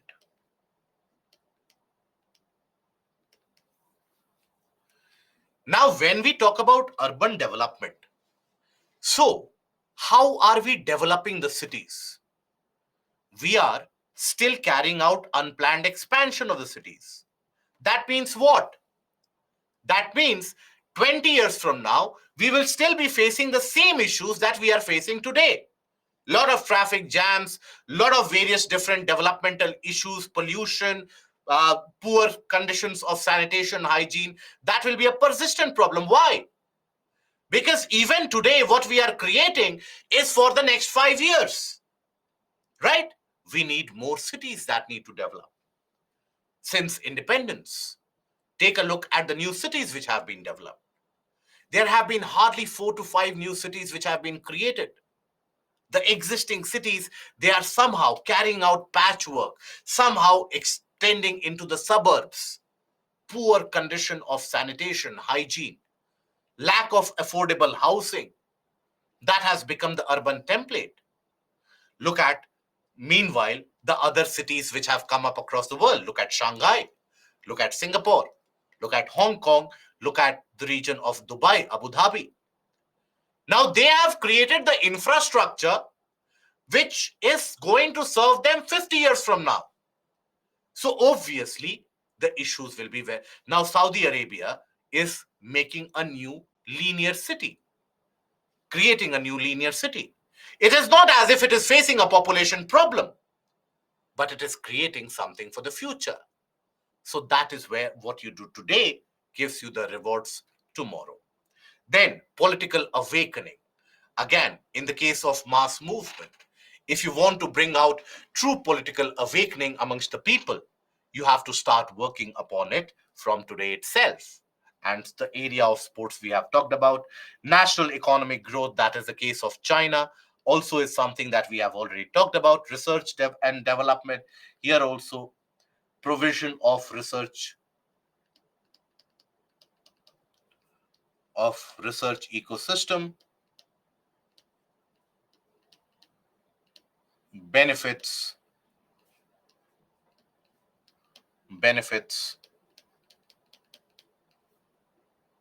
down the line.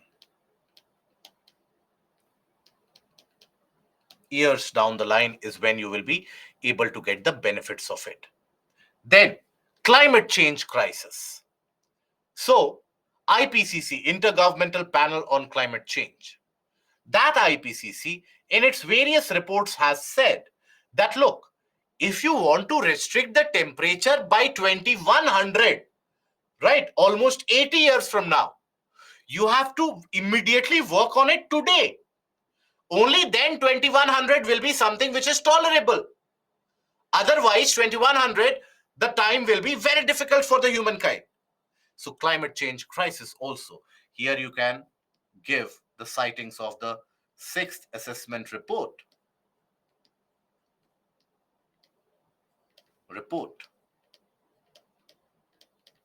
by IPCC. Global governance. Now in global governance again, if India wants to have a say in the global governance 20 years from now, it needs to make its mark felt from today itself. And that is why you can talk about vaccine diplomacy of India.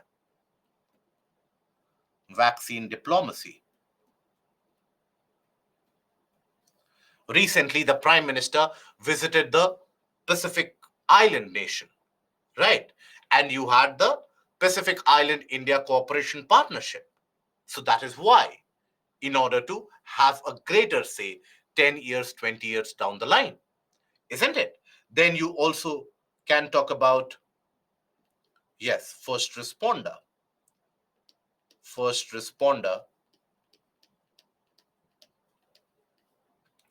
for humanitarian crisis.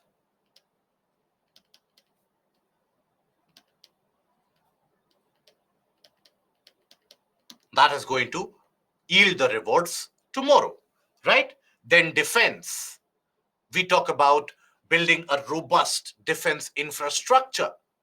For that, we need to be working today.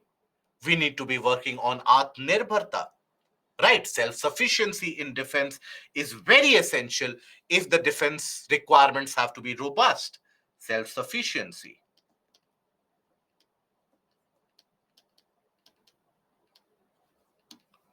Okay.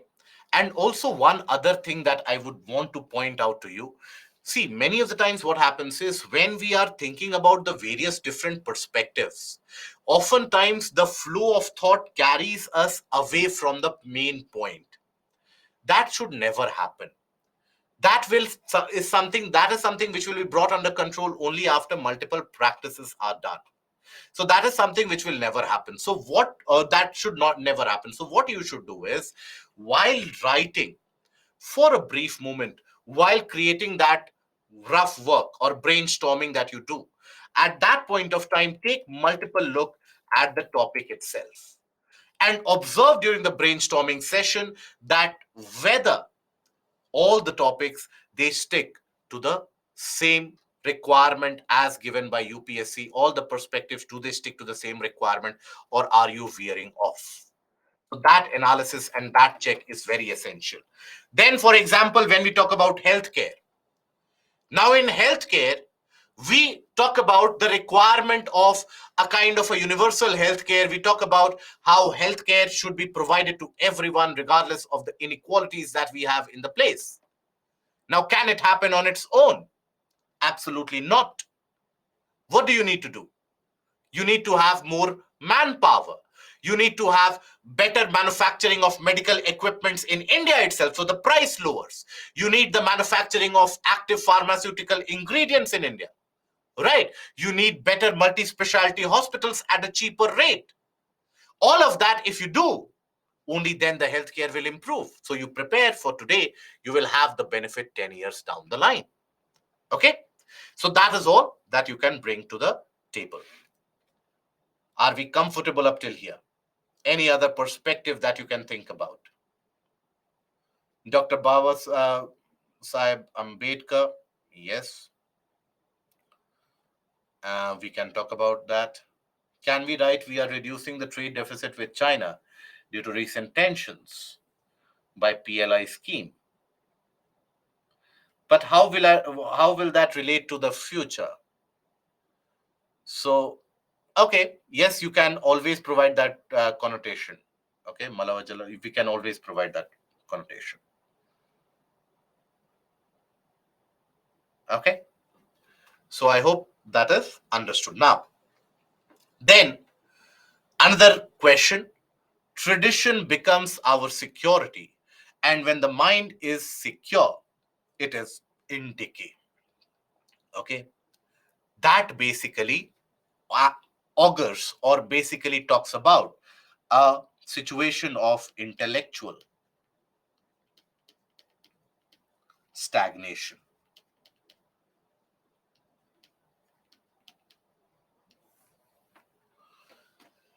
Pratik, I am always struggling with introduction in this type of a topic. See, that will happen because it can happen that UPSC throws very unexpected topic at you. Maybe you have read it or heard about it at that point itself for the first time. So that is where many candidates they lose their plot because they have a preconceived introduction that they have brought to the exam hall and they want to fit that template and they lose a lot of time. Whenever you get in or you get stuck in that kind of a scenario, don't hesitate for a brief moment and immediately go for the direct introduction. What is direct introduction? In direct introduction, while writing the introduction, while introducing the essay, you analyze the topic. You analyze the meaning of the topic. You break down the topic. Tradition, what is meant by tradition, right? What is meant by becomes our security. When the mind is secure, means what? Mind is comfortable, comfort zone. And it is in decay, means what? You are unable to grow anymore, grow at a personal level, grow at an emotional level, right? Grow at an intellectual level. So that decay. So what do we mean by growing at a personal or emotional level? All those you start writing it immediately in the direct introduction. And obviously, first of all, you have to carry out the rough work and the brainstorming of that how will you frame the concepts or the topics in that. Okay. Now, here you can talk about basically in the initial portion itself, tradition becomes our security, and when the mind is secure, it is in decay. That is basically a quotation given by Jiddu Krishnamurti, and it reflects the idea that too much reliance on tradition can inhibit creativity and hinder intellectual growth. How? By putting a capacity in the mindset. Okay, the mindset is what is imprisoned. When you imprison the mind, the body is dead, right? We can mention the quote by Gustav Mahler: tradition is not the worship of the ashes, but the preservation of the fire. The essence of humanity, the essence of any particular tradition, that needs to be conserved, that needs to be protected, rather than the idiosyncrasies around it. Right? The preservation of tradition is not about clinging to the past, but rather about keeping the flame of tradition burning, allowing it to continue to inspire and guide us. Okay? So that is basically something that you can talk about. So here, talk about intellectual stagnation at a personal level, at an individual level. So whenever an individual stops learning, the decay in terms of the mental capacity starts to happen. That is why when you will find many of the people, in the name of tradition, when they are basically stuck in the past, you'll find for them growing is almost impossible. Right?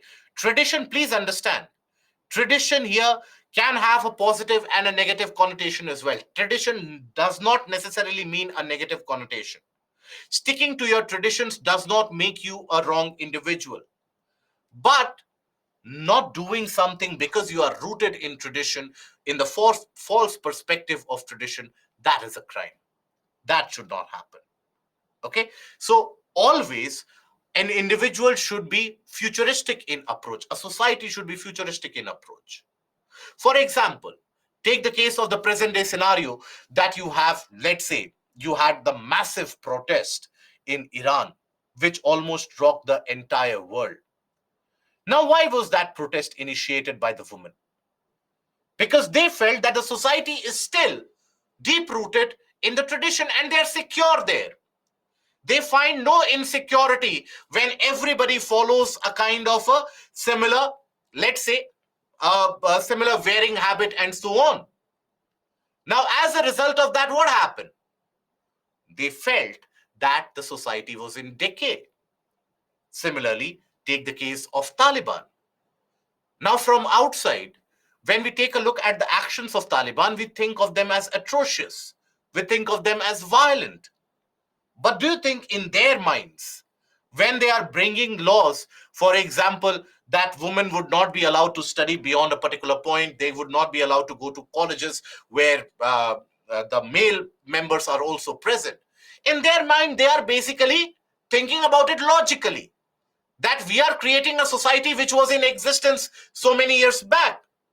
So they are taking the help of tradition to have a rigid mindset. As a result of that, what happens? The society decays. Look at Afghan society. Study about Afghan society if you get an opportunity.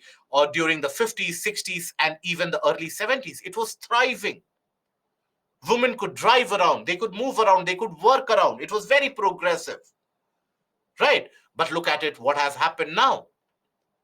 Everybody wants to move out. Why is that? So that is where society again has got. Now, in our case, we can link it to patriarchy,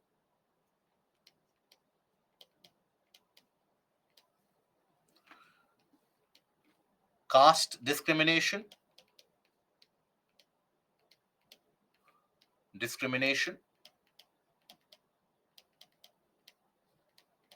right? So many of them, you will find many parts of our country, many parts of our society, you'll find they will still justify the caste based discrimination based upon tradition, right? You had the entire aspects of revivalist versus reformist when you study the portion of modern history.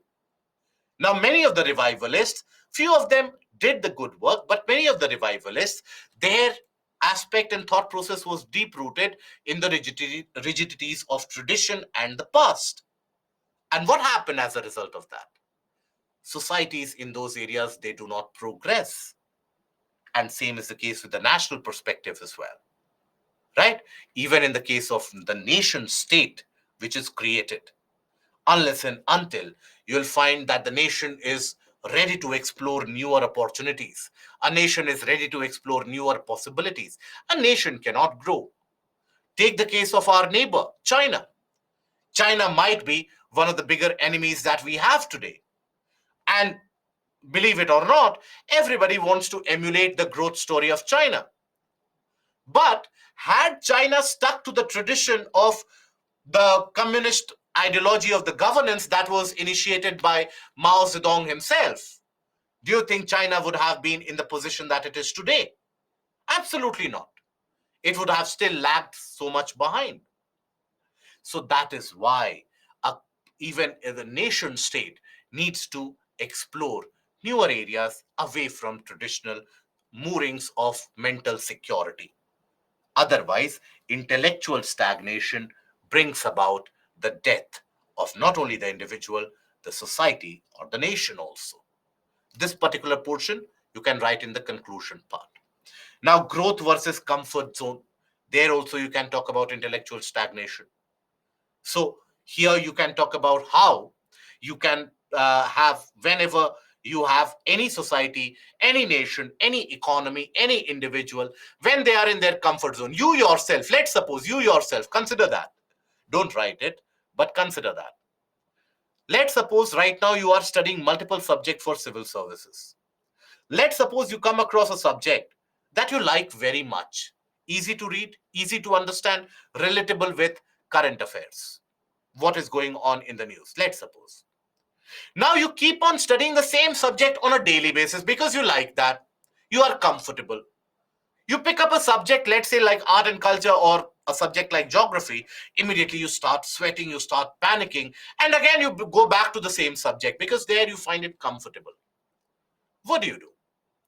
You will study the same thing much more elaborately. Will you be able to clear the civil services exam? No, never. Because UPSC will never ask you that how many times have you studied the portion of post-independence, how many times have you rote learned the portion of modern history, or how many times, let's say, you have ratified the entirety of Lakshmikant. No, never. So, comfort zone always is associated with a decline. When you go out for a job, for example, even there, many people you will find they are not very happy in their lives, but they are stuck there because it is comfort zone. So growth is something which eludes them, right? So growth versus comfort zone, here also you can expand it vertically in significant proportion. Okay, then role of tradition. Now role of tradition needs to be analyzed here, in this case, in this quotation, in this particular essay. Role of tradition, when we say, tradition has got the positive aspect, tradition can have the negative connotation as well. Positive aspect of tradition can be it shows you the way of truthfulness, righteousness in many of the cases. It gives you the essence of family values. So that is where the tradition can be beneficial. But the interpretation of tradition, bringing the same culture in the modern times, copy paste of that, that is not something which is going to be helpful, right? UPSC had asked a question about this in essay. I think it was in 2017 when UPSC had asked a question about customary morality. That customary morality, whether it is good or bad. Customary morality means what? That what used to be in existence as moral values in the past, do they also stand true today? This is almost similar. In the garb of tradition, we bring norms into the society which existed 100 years back, 500 years back. So, in the garb of tradition, we are actually making the society much more regressive. And that is something which has happened across the world, which will happen across the world continuously as people try to find their own intellectual space. That is where we have to be mindful not to get stuck with the traditional aspect in terms of the interpretation. But when it comes to the rootedness of tradition, That has got a positive connotation. Always keep that in mind. Okay? And please never paint cultural and traditional aspects in a homogeneous color. I have seen many of the candidates, they become so emotional and sentimental while writing an essay. They feel that it is their moment to express everything that they have felt throughout their lives. They start writing that how tradition has held us back all these years. We should get rid of these traditions. The culture is wrong, etc., etc. Never do that. Okay? Please don't get carried away. Never get carried away. Regardless of whatever you feel, how emotionally charged you are about a topic, always find a middle ground and never venture into controversial topics. Never venture into controversial topics. The purpose here, while you are writing the essay in the exam hall, the purpose is not to change the world by your essay. The purpose is to qualify for the exams. So get very real picture of what your essay is doing here. You have to write an essay so that the examiner is impressed, not so that tomorrow Barack Obama will have a phone call to government of India that, you know what, we have discussed that this essay should be presented in United Nations. So even though that individual has not, no, there is no larger purpose of the essay that you write. So stick to the basics, have a middle path. Okay. Now, historical perspective, we can talk about the growth of civilizations. Any civilization, be it the Byzantines, be it the Romans, be it the Mauryas, be it the Mesopotamian, the Egyptian civilization, be it the case of the civilization that you find in the case of Ottomans, any civilization, you observe when is it that they have grown. They have grown when they have explored. They have grown, they have developed when they have expanded their vision, when they have moved away from the customary traditional aspects. That is when they have grown. India, as a civilization, grew stupendously up till around 5th, 6th century AD. But after that, the center of innovation, the center of learning, the center of knowledge, that shifted west. And why is that? Because from 6th, 7th century AD onwards, you find a kind of an intellectual stagnation in India. No new researches were carried out. Why? Because the society by this time was heavily fragmented. Everybody was very comfortable in their own comfort zones. And that was rooted in the garb of tradition. So that brought about a stagnation in the growth and development. That is when the growth center or the innovation center of the world shifted from Nalanda, Takshila, Vikramshila to Baghdad, right? So that is when the Ottomans, they started rising. Even Ottomans, when you talk about, they rose as long as they would explore newer sources of information. But when the interpretations of their tradition started coming into the limelight, that is when that society also stopped development. So that is where historical perspective can be provided. Political evolution of societies. Many of the societies you will find, they were very, very comfortable with the monarchical setup, that we will have a king. The king shall take care of everyone. But that also means that if the king is not a good person, your future is not going to be very good. If the king gets angry with you tomorrow, you might be killed day after tomorrow, right? So that brought about an oppressive system in the society. But on the face of it, many people take the case of Nepal. The amount of social upheaval that happened in Nepal in order to get rid of monarchical setup was significant. Many people were still very comfortable. In India, even today, in many of the areas that you go, you will still find that the local princes, the local erstwhile rajas who used to be there, they are still venerated. Now they have taken the shape or morphed into the shape of zamindars or landlords. So that is where you will find that there is a backwardness associated still. Okay, so all those aspects bring to the table. Um, Growth happens when we come out of our comfort zone, tradition with adaptation of modernity. Good. Like the tribal people, sustainable lifestyle and living in harmony with nature can be highlighted as a positive. Yes. Can we write anything on hijab? So, if you are able to provide a constructive criticism, you can. But ideally, I would suggest to you that you never know how you write. Okay. In your mind, you might be writing something absolutely diplomatically.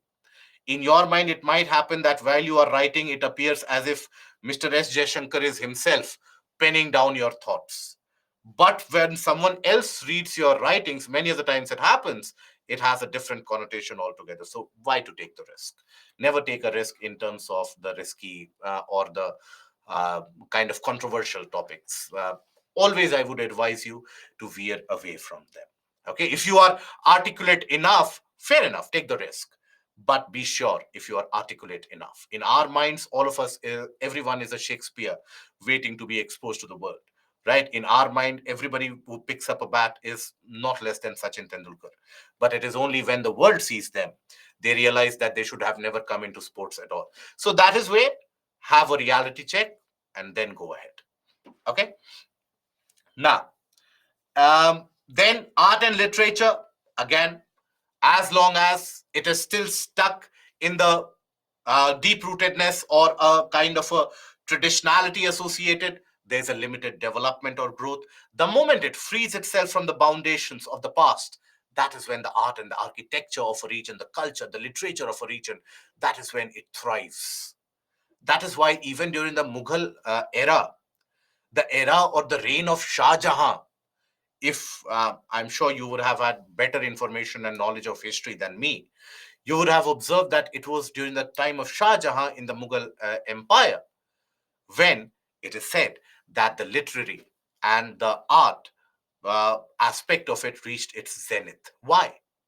It broke away from the traditions of the past. It broke away and explored newer horizons, newer realities. Same is the case. You can talk about the freedom movement and arrival of Gandhiji, how it brought about a paradigm shift in which we approach the struggle. Gandhiji brought about the newer paradigm of struggle where he talked about satyagrah, right? He brought about the aspects of fast unto death. He brought about the aspect of mass movement. More importantly, Gandhiji brought about women participation. Women participation, right? And that changed the entire paradigm. If the women folk who were largely stuck in the household for a long period of time, for centuries together, when they started moving out, the entire population felt motivated to go out. So the traditions, they did not hold Mahatma Gandhi back. And Mahatma Gandhi famously said, isn't it, that any religion, any tradition which talks about discrimination, it is better to shun or leave that tradition, right? Economic perspectives, many of the times it happens, you'll find that the governments, they don't introduce reforms. Why? When you introduce reforms, there is a lot of a kind of a turbulence created, discrepancy, disturbance created, isn't it? So there is a lack of radical reform which is always to be found.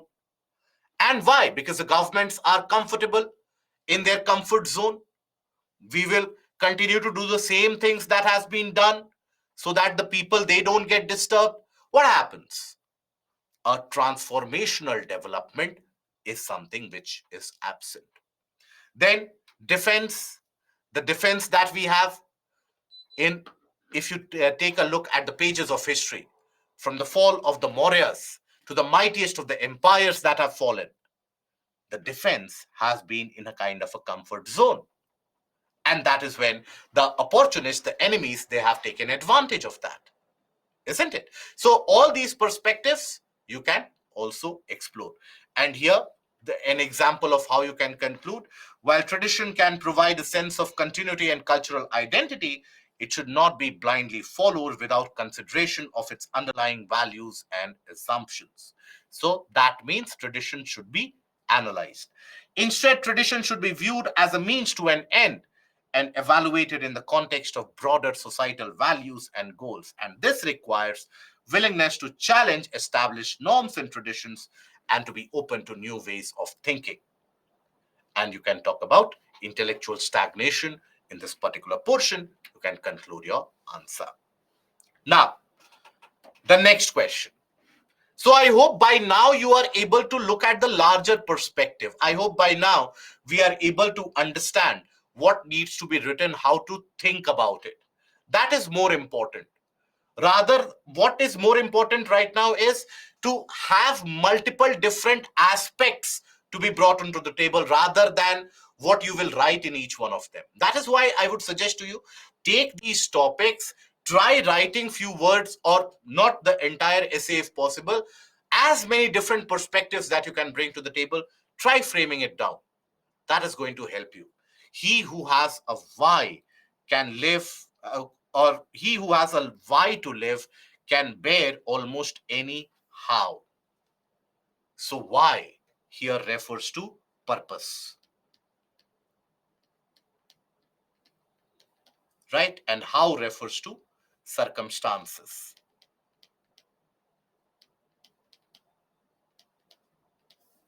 Circumstances that are faced. So any society which has got a purpose can withstand any types of various different outcomes. Unpredictability is thrown at it. Okay, that is the aspect of it. Here you can talk about Gautam Buddha, right? You can provide either a direct introduction analyzing it, or you can provide an anecdotal introduction providing a kind of a story about Gautam Buddha and initially how in the initial stages of his life, when he was pretty much involved in the royal household, and he was carrying out with his life on a day-to-day basis. Now, at that stage of time, Gautam Buddha was pretty much unhappy with himself because he was not able to understand the larger purpose of his life. It is when he got enlightened, that is when he understood the larger purpose of life. And then any kind of unexpected scenarios thrown at him, he was able to not only withstand that, but conquer that as well, as indicated by the various Jataka tales. You have the Jataka tales of indicating how, or his victory over Maya, for example, right? So all those things, you can write it down here. Analysis of what is why and what is the factor of how, that needs to be done significantly. That can be done in the introduction itself, provided if your story is not very long, you can do that in introduction itself.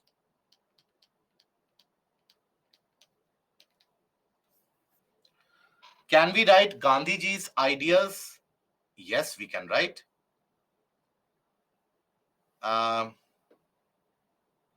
Then also on Vengamamba, a woman who dedicated her life to Lord Venkateshwar. Yes, you can do that. See, whenever you are writing mythological aspects, here you have to be careful about one perspective. See, again, I would say and emphasize on the same thing, on the verge of or on the risk of repeating myself, never get too emotional or sentimental while writing an essay. Many of the times, while you are writing the mythological perspective, you get so very carried away that you start writing that, you know what, that individual was so nice, that individual had to win. No, never lose track of the larger point that the essay is asking. What is it that the essay is asking? Why and how? That is something you have to focus upon. So all the aspects need to be fitting on those focus points. Okay, right? Let's see, I'm getting 80 in JS1. Can I start for the mains preparation? You should, ideally. If you're getting around 80, you should start preparation. And please understand, right now, if you start your preparation, always keep the preparation on, imagining as if you are going to appear for the mains exam. Everything should be as per that target. Somehow, let's suppose the luck is not favorable this time, you don't succeed in prelims this time. Still, the preparation should be as if you are appearing for the mains this year. And after that, after the mains exams have been held, till that day, till the last paper of the optional, you prepare accordingly as if you are appearing for the optional. And only after that, immediately start taking up the prelims test series. That will benefit you. If let's suppose this year you don't get through prelims, next year, if you follow this, you will get within a very good rank range, at least. Now, lack of why. Why is it that we don't have the purpose? The society doesn't have the purpose, the nation doesn't have a purpose, or an individual doesn't have a purpose. So, reason for losing the direction in the world. That can be lack of information. Lack of information. It can be also the aspect of lack of awareness, or information can also be the same exposure to outside world.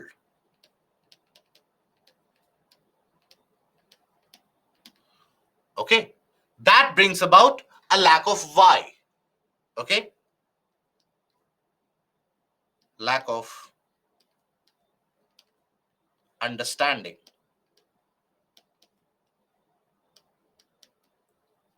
about the past. And when you are not aware about the past, there is lack of awareness, self-awareness. Yes, Vanshika, self-awareness. So these are the factors which point to the lack of why. Now, this can have a vertical expansion. You can have at a personal level, social, national, and global level. Anywhere, if you have a purpose, then you are able to set or achieve your goal. If the purpose is not true enough, the goals will be a kind of a ludicrous dream, which you will never be able to achieve. Ignites human curiosity, right? When you are aware of the why, that will ignite human curiosity, and that is the root cause of all, or the basic pathway which leads us to all the discoveries and innovations. It ends up defining the common goals of humanity. What defines the common goals of humanity? The why. The why we are here. We are here to make this world a beautiful place. Everybody has got their own individual role.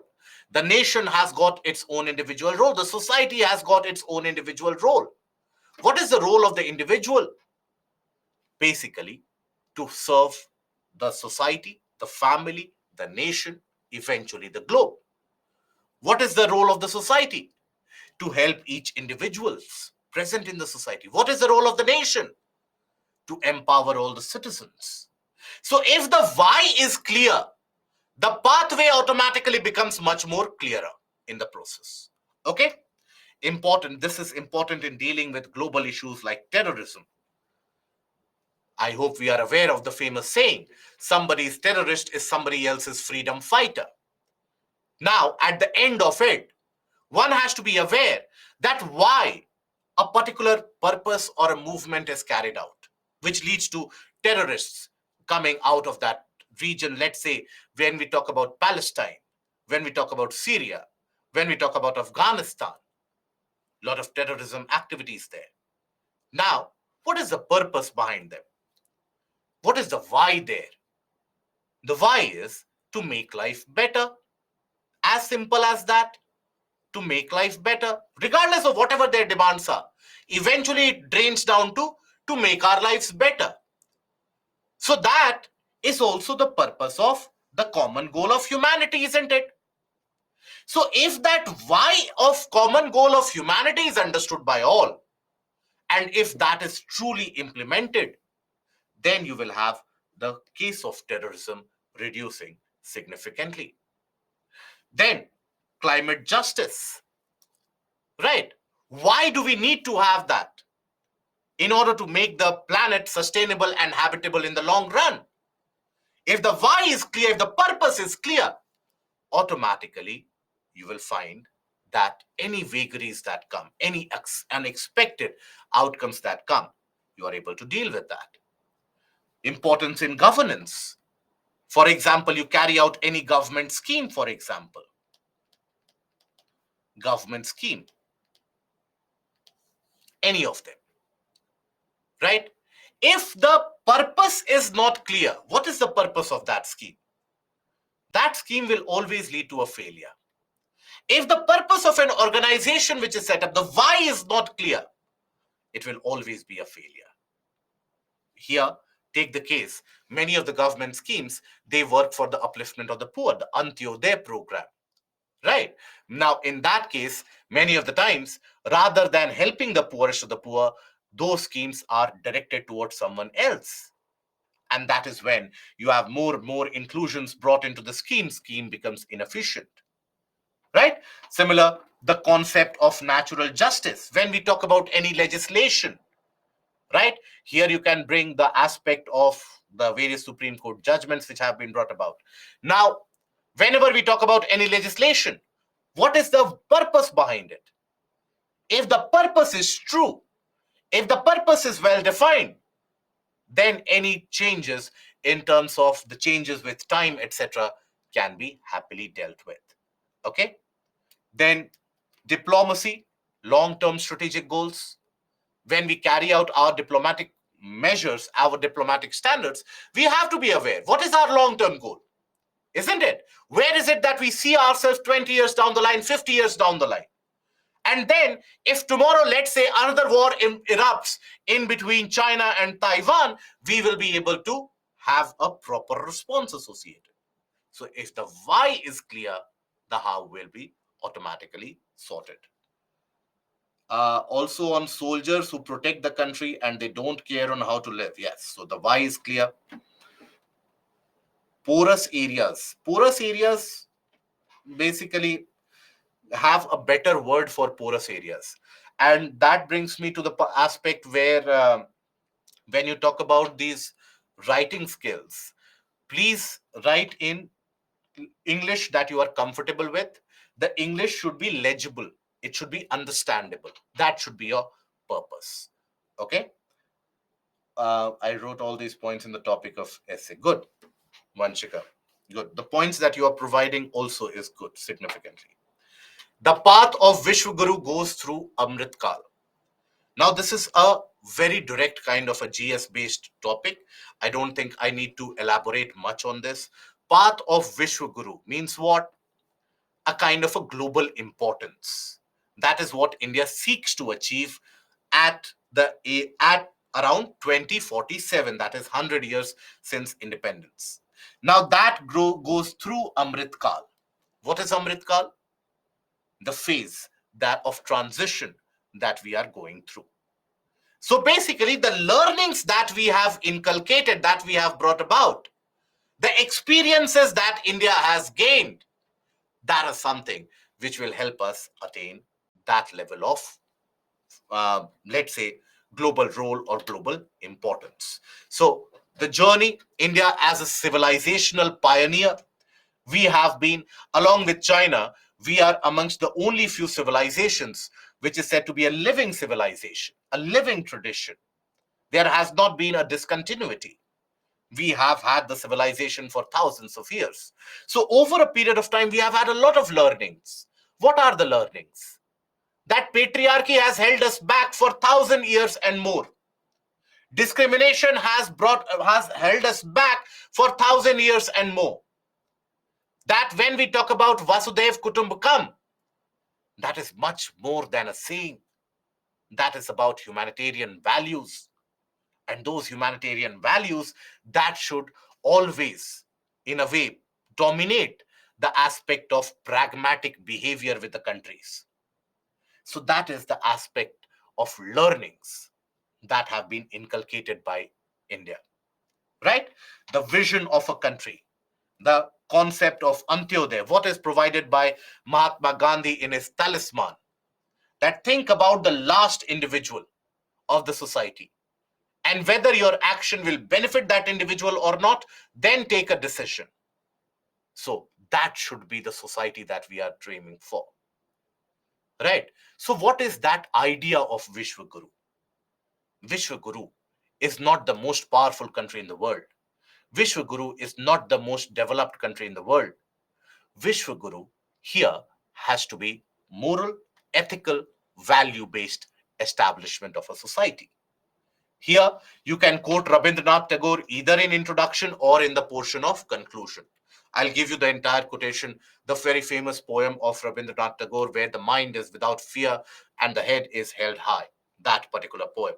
So, Vishwaguru, in terms of knowledge and wisdom based society, human values, respect, mutual respect and understanding, lack of discrimination, complete elimination of patriarchy.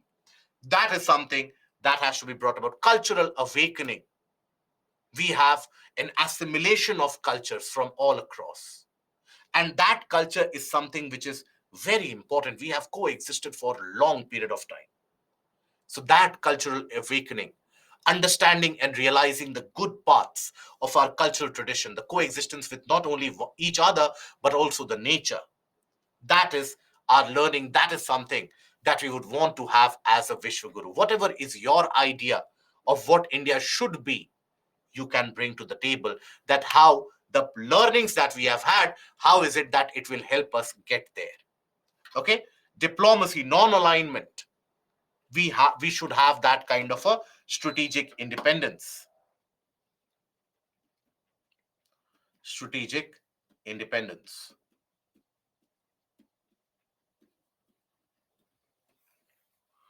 Okay, India should be a pioneer when it comes to fight for climate change. Global governance, India should have a increased stake in calling for reforms at the international arena. Then economic prosperity, right? Economic prosperity along with equality. And this is from the learning of the past. Wherever and whenever we have had a greater inequality, that has always held us back quite significantly, isn't it?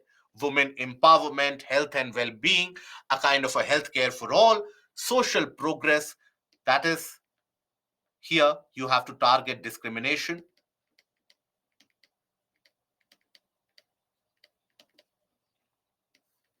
right? Innovation hub. We are the third largest country in terms of startups that are prevalent. Okay, we are the largest democracy in the world. We have Britain, the most elaborate constitution in the world, right? All these aspects. We still a very nascent country, a newly independent India with no resources, ensured free and fair election for the masses. We have brought in green revolution, and we are now the food providers for many parts of the world. So that is something which takes us closer to Vishwaguru. We have always been melting pot of civilizations, and that has to bring about the openness which has to exist in the society.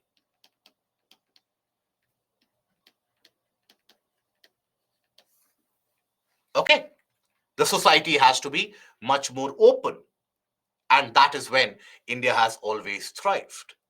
Eventually, you can write this in the conclusion.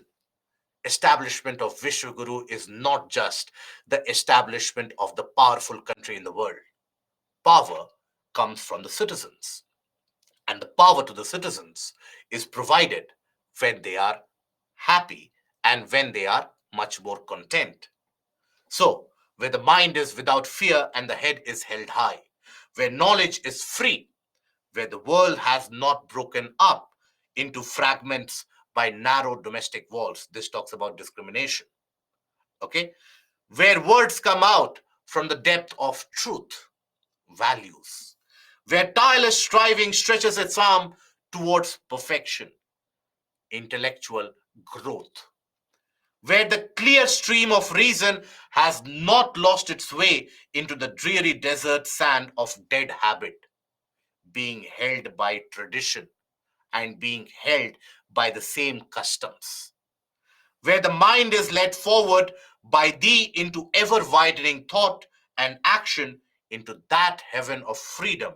My Father, let my country awake. This is a very famous poem by Rabindranath Tagore. I'm sure all of you, most of you would be aware of this. So, this is the idea of Vishwaguru, right? That India embodies, that India should strive for. Okay? Can we write in it? about our achievements in various sectors which lead us to the path of Vishwaguru? Yes, you can. Introduction in this GS topic like facts or anecdote? Any of them. Okay? Any of them, whichever you are comfortable.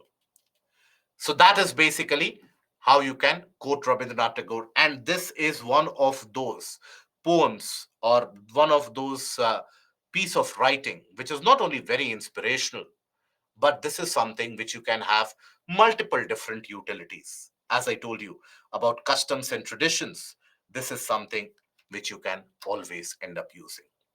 Okay? Keep that in mind. Pratik, any portion that you can write, if the complete portion and or a part of it. Antyodaya basically bhag that refers to that is very similar in concept to Gandhiji's talisman. Antyodaya basically refers to that the last individual of the society, that person has to be uplifted. That person has to be provided with justice. Justice cannot prevail if there is injustice anywhere, right? In a way, a perverted form of what Martin Luther King had said, that a lack of justice anywhere is injustice everywhere. So that is something. So that last individual of the society, that needs to be catered to. Development needs to reach that last. Now, last person of the society does not mean the person who is living in the remotest area of the country. No. Last person in the society basically means who is at the bottom rung of the ladder in terms of development, empowerment, growth, etc. Okay, that is the aspect here.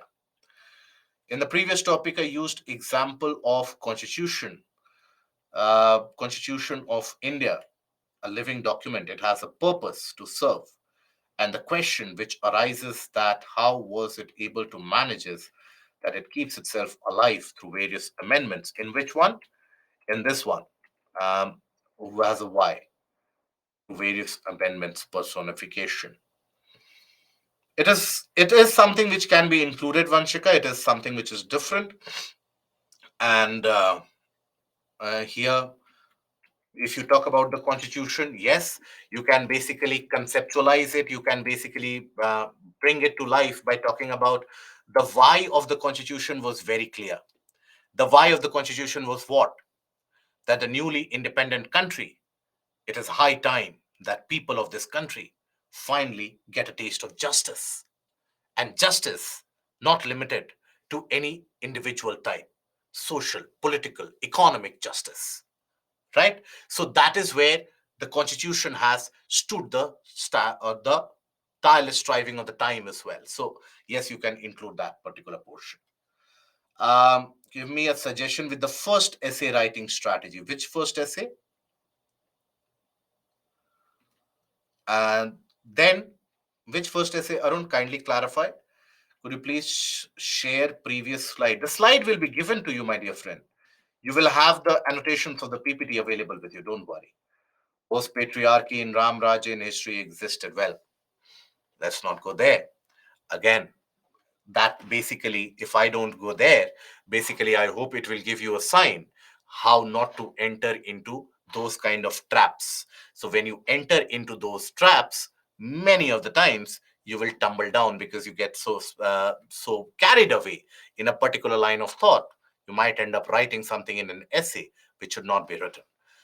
First time essay writing strategy. Okay, Arun, basically, see, essay writing will come um, when you are well versed with the portion of general studies. So if you are well versed with general studies, and if let's say you have been following current affairs, automatically the content for essay will come. Observe that how in almost all of the essays we are following almost a similar guideline, a similar skeleton, right? So that basically tells you that if you are aware of historical aspects, the geographical social aspects, if you are aware of the political governance, economic, environmental, international aspects, writing essay will be much easier. So as of now, let's suppose you are not so well versed in writing an essay or not so well versed in your general studies, start by writing something, anything. Write anything, any editorial piece that you read on your own. Try to write it in your own words without looking at it. So once that mind to muscle that memory starts working. It is just the flow of ideas which will come, or which has to basically be brought to the table. So, initially, what I would suggest for all the beginners, you can take these topics, write it down on a piece of paper, sit with that topic, think about all the various perspectives that you can bring to the table. Slowly and steadily, when you hammer it out more and more, when you come across multiple more topics, and for that, you can always take the case of the or help of the previous year question or the test series. And slowly and steadily, you will grow confident enough and you'll be able to provide much more perspective. Then, knowing yourself is the beginning of all wisdom. So, here, observe the quotation by Lao Tzu. Knowing others is intelligence. Knowing yourself is true wisdom. Mastering others is strength. Mastering yourself is true power. So, what is this all about? This is about self awareness overall. That is the crux of it. So, here you can provide the anecdotal introduction. The journey of Gautam Buddha can be used here as well. Now, Gautam Buddha basically, unless and until he explored that what he was, who he was, through his journey of enlightenment, till that point of time, wisdom eluded him. And please understand here, knowledge and wisdom have to be differentiated. They are not the same. Knowledge and wisdom are very separate. Mahatma Gandhi's journey as well. He, during his time in South Africa, he had a kind of a self-awakening which happened. Right? So that needs to be understood. That it is after that when you become wiser. Okay? So what is wisdom? Wisdom is basically the ability to interpret right and wrong based upon your past experiences. That is wisdom. Now, knowing yourself can be expanded vertically, that a society knows itself, then it will have a particular direction. If the society, let's say, gets to upon the realization that, for example, let's say we come upon the realization that in our day-to-day lives, girl child is heavily discriminated against right from the time of the childbirth. There is inadvertent discrimination which holds her back. As a result of that, what happens? You have the scenario where people, even after they grow up as mature adults, inadvertently, they are able to see a dream which the society wants them to see, not what they are capable of actually dreaming about. So that is lack of self-awareness. So that we can talk about historical perspective, important for a country to know the journey of its past in order to not only accept the realities of the past, but also chart a peaceful way or path for the future. In majority of the countries who have gone through colonization, you will find a lot of social strife which is in existence. In Asia, in Africa, everywhere. Why? Because still there is a hesitation to accept the past. Still, there is a lot of blame game which goes on. We have to accept that the past was our own fault, not because somebody betrayed us. We failed as a society. That is why somebody could colonize us. And the moment we accept that, the society becomes much more peaceful. The blame game goes away, the inequality goes away, and eventually the path for future is laid out. Then, self-knowledge. Now, self-knowledge gives you an idea about where do you need to improve, the lacunae which exist. And that is a true path for progress. Economic progress made by India since 1991 has been a result of what? Has been a result of a long realization that you had a kind of a economic model which was being followed, which led to all the various miseries that India had faced. At one point of time, the situation became so dire that the gold had to be shipped out. So that learning, that awareness brought about true progress. Then development versus environment. Here also, you have to find a middle path. That wisdom comes when you are aware of the truth. And truth is something which you are aware of when you are self aware about what is the requirement of the planet. Does the planet only require forest or only the highways? It is sustainable living. So alternate modes need to be developed. So all those aspects you can basically talk about, and then you can eventually conclude while knowing oneself is important, it is also important to recognize that self knowledge is not an end in itself. It is rather a means to an end, a tool for personal development and social harmony. To guarantee that our journey towards wisdom is genuinely holistic and transformative, we must balance our quest for self knowledge with other qualities. So, like that, you can write the answer. Then, the last question: with the help of others, we can reach places, but true success comes with our own efforts. So, it is very similar to like you can take a horse to water, but you cannot make it drink. So somebody can help you only enough, but you need to chart out your own path. Why?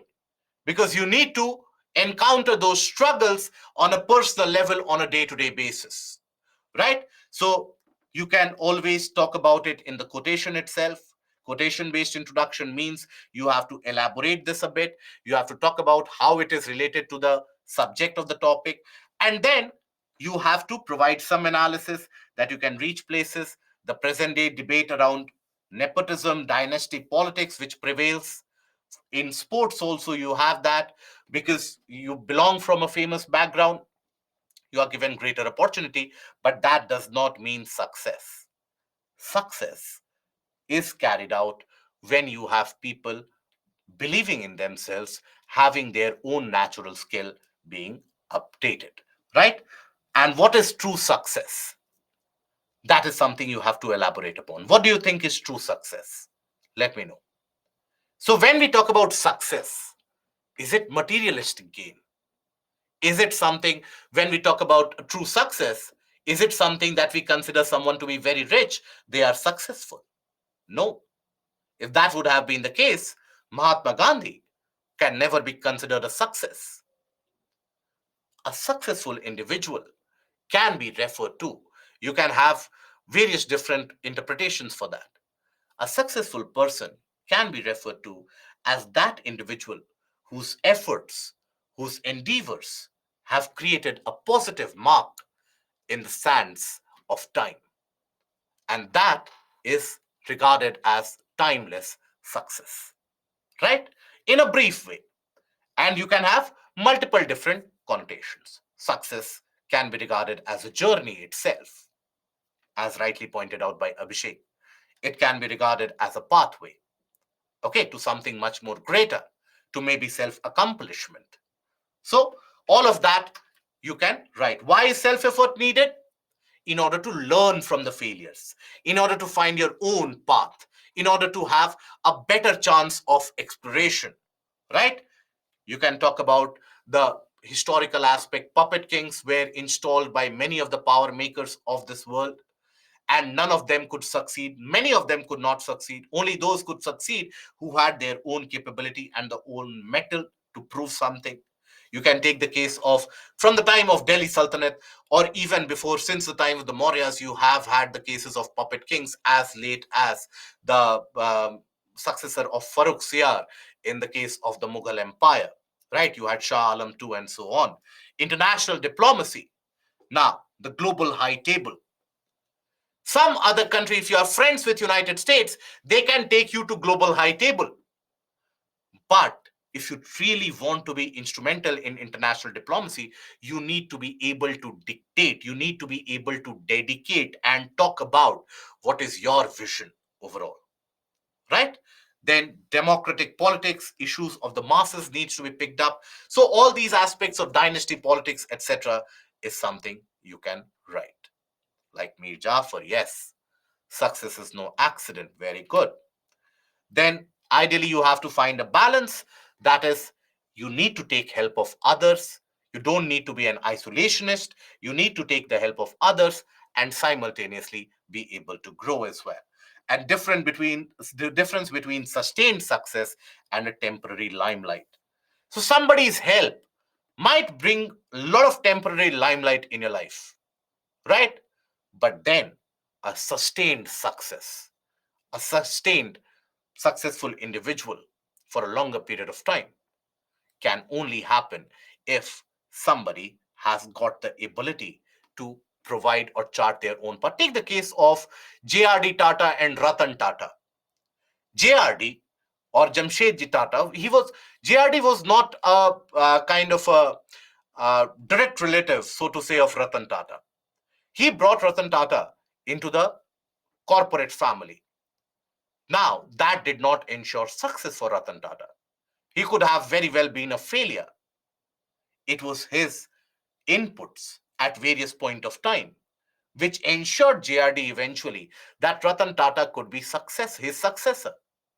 But even after JRD died, you did not have the situation that Ratan Tata immediately was a successful entrepreneur or was a successful industrialist who was considered. No, it was much later when he charted his own path, and that is what provided sustained success. The same cannot be said for many of the corporate houses that you see around you, right? So you can talk about the sports, how eventually level playing field wins, regardless of whosoever has brought you into the arena. If you have the ability, you will win, right? Education and wisdom, that needs to be talked about. Okay, so that is basically the perspectives that you can provide to the various different essays, and that is where we will basically end the discussion. Expansion with essay used to current affairs, absolutely it has to be related to current affairs. Can we write this quote? If we want like a sun, then learn to burn like a sun. You can write that. Knowledge and wisdom. Knowledge is something which is given to you by the society, by in general, when you are aware of your surroundings, right? And wisdom is when you are able to differentiate between right and wrong based upon the informed truth that you have. Okay. Success is a process that one has to go through oneself, others can handle, but one will have to walk. There's no pinnacle, there's always scope for improvement. Yes, you can write that in the portion of conclusion, Rahul. Vanshika, in the same manner, we can talk about India, although Britishers kept saying white man's burden, but reforms were brought through our own efforts. Yes, you can talk about it, maybe.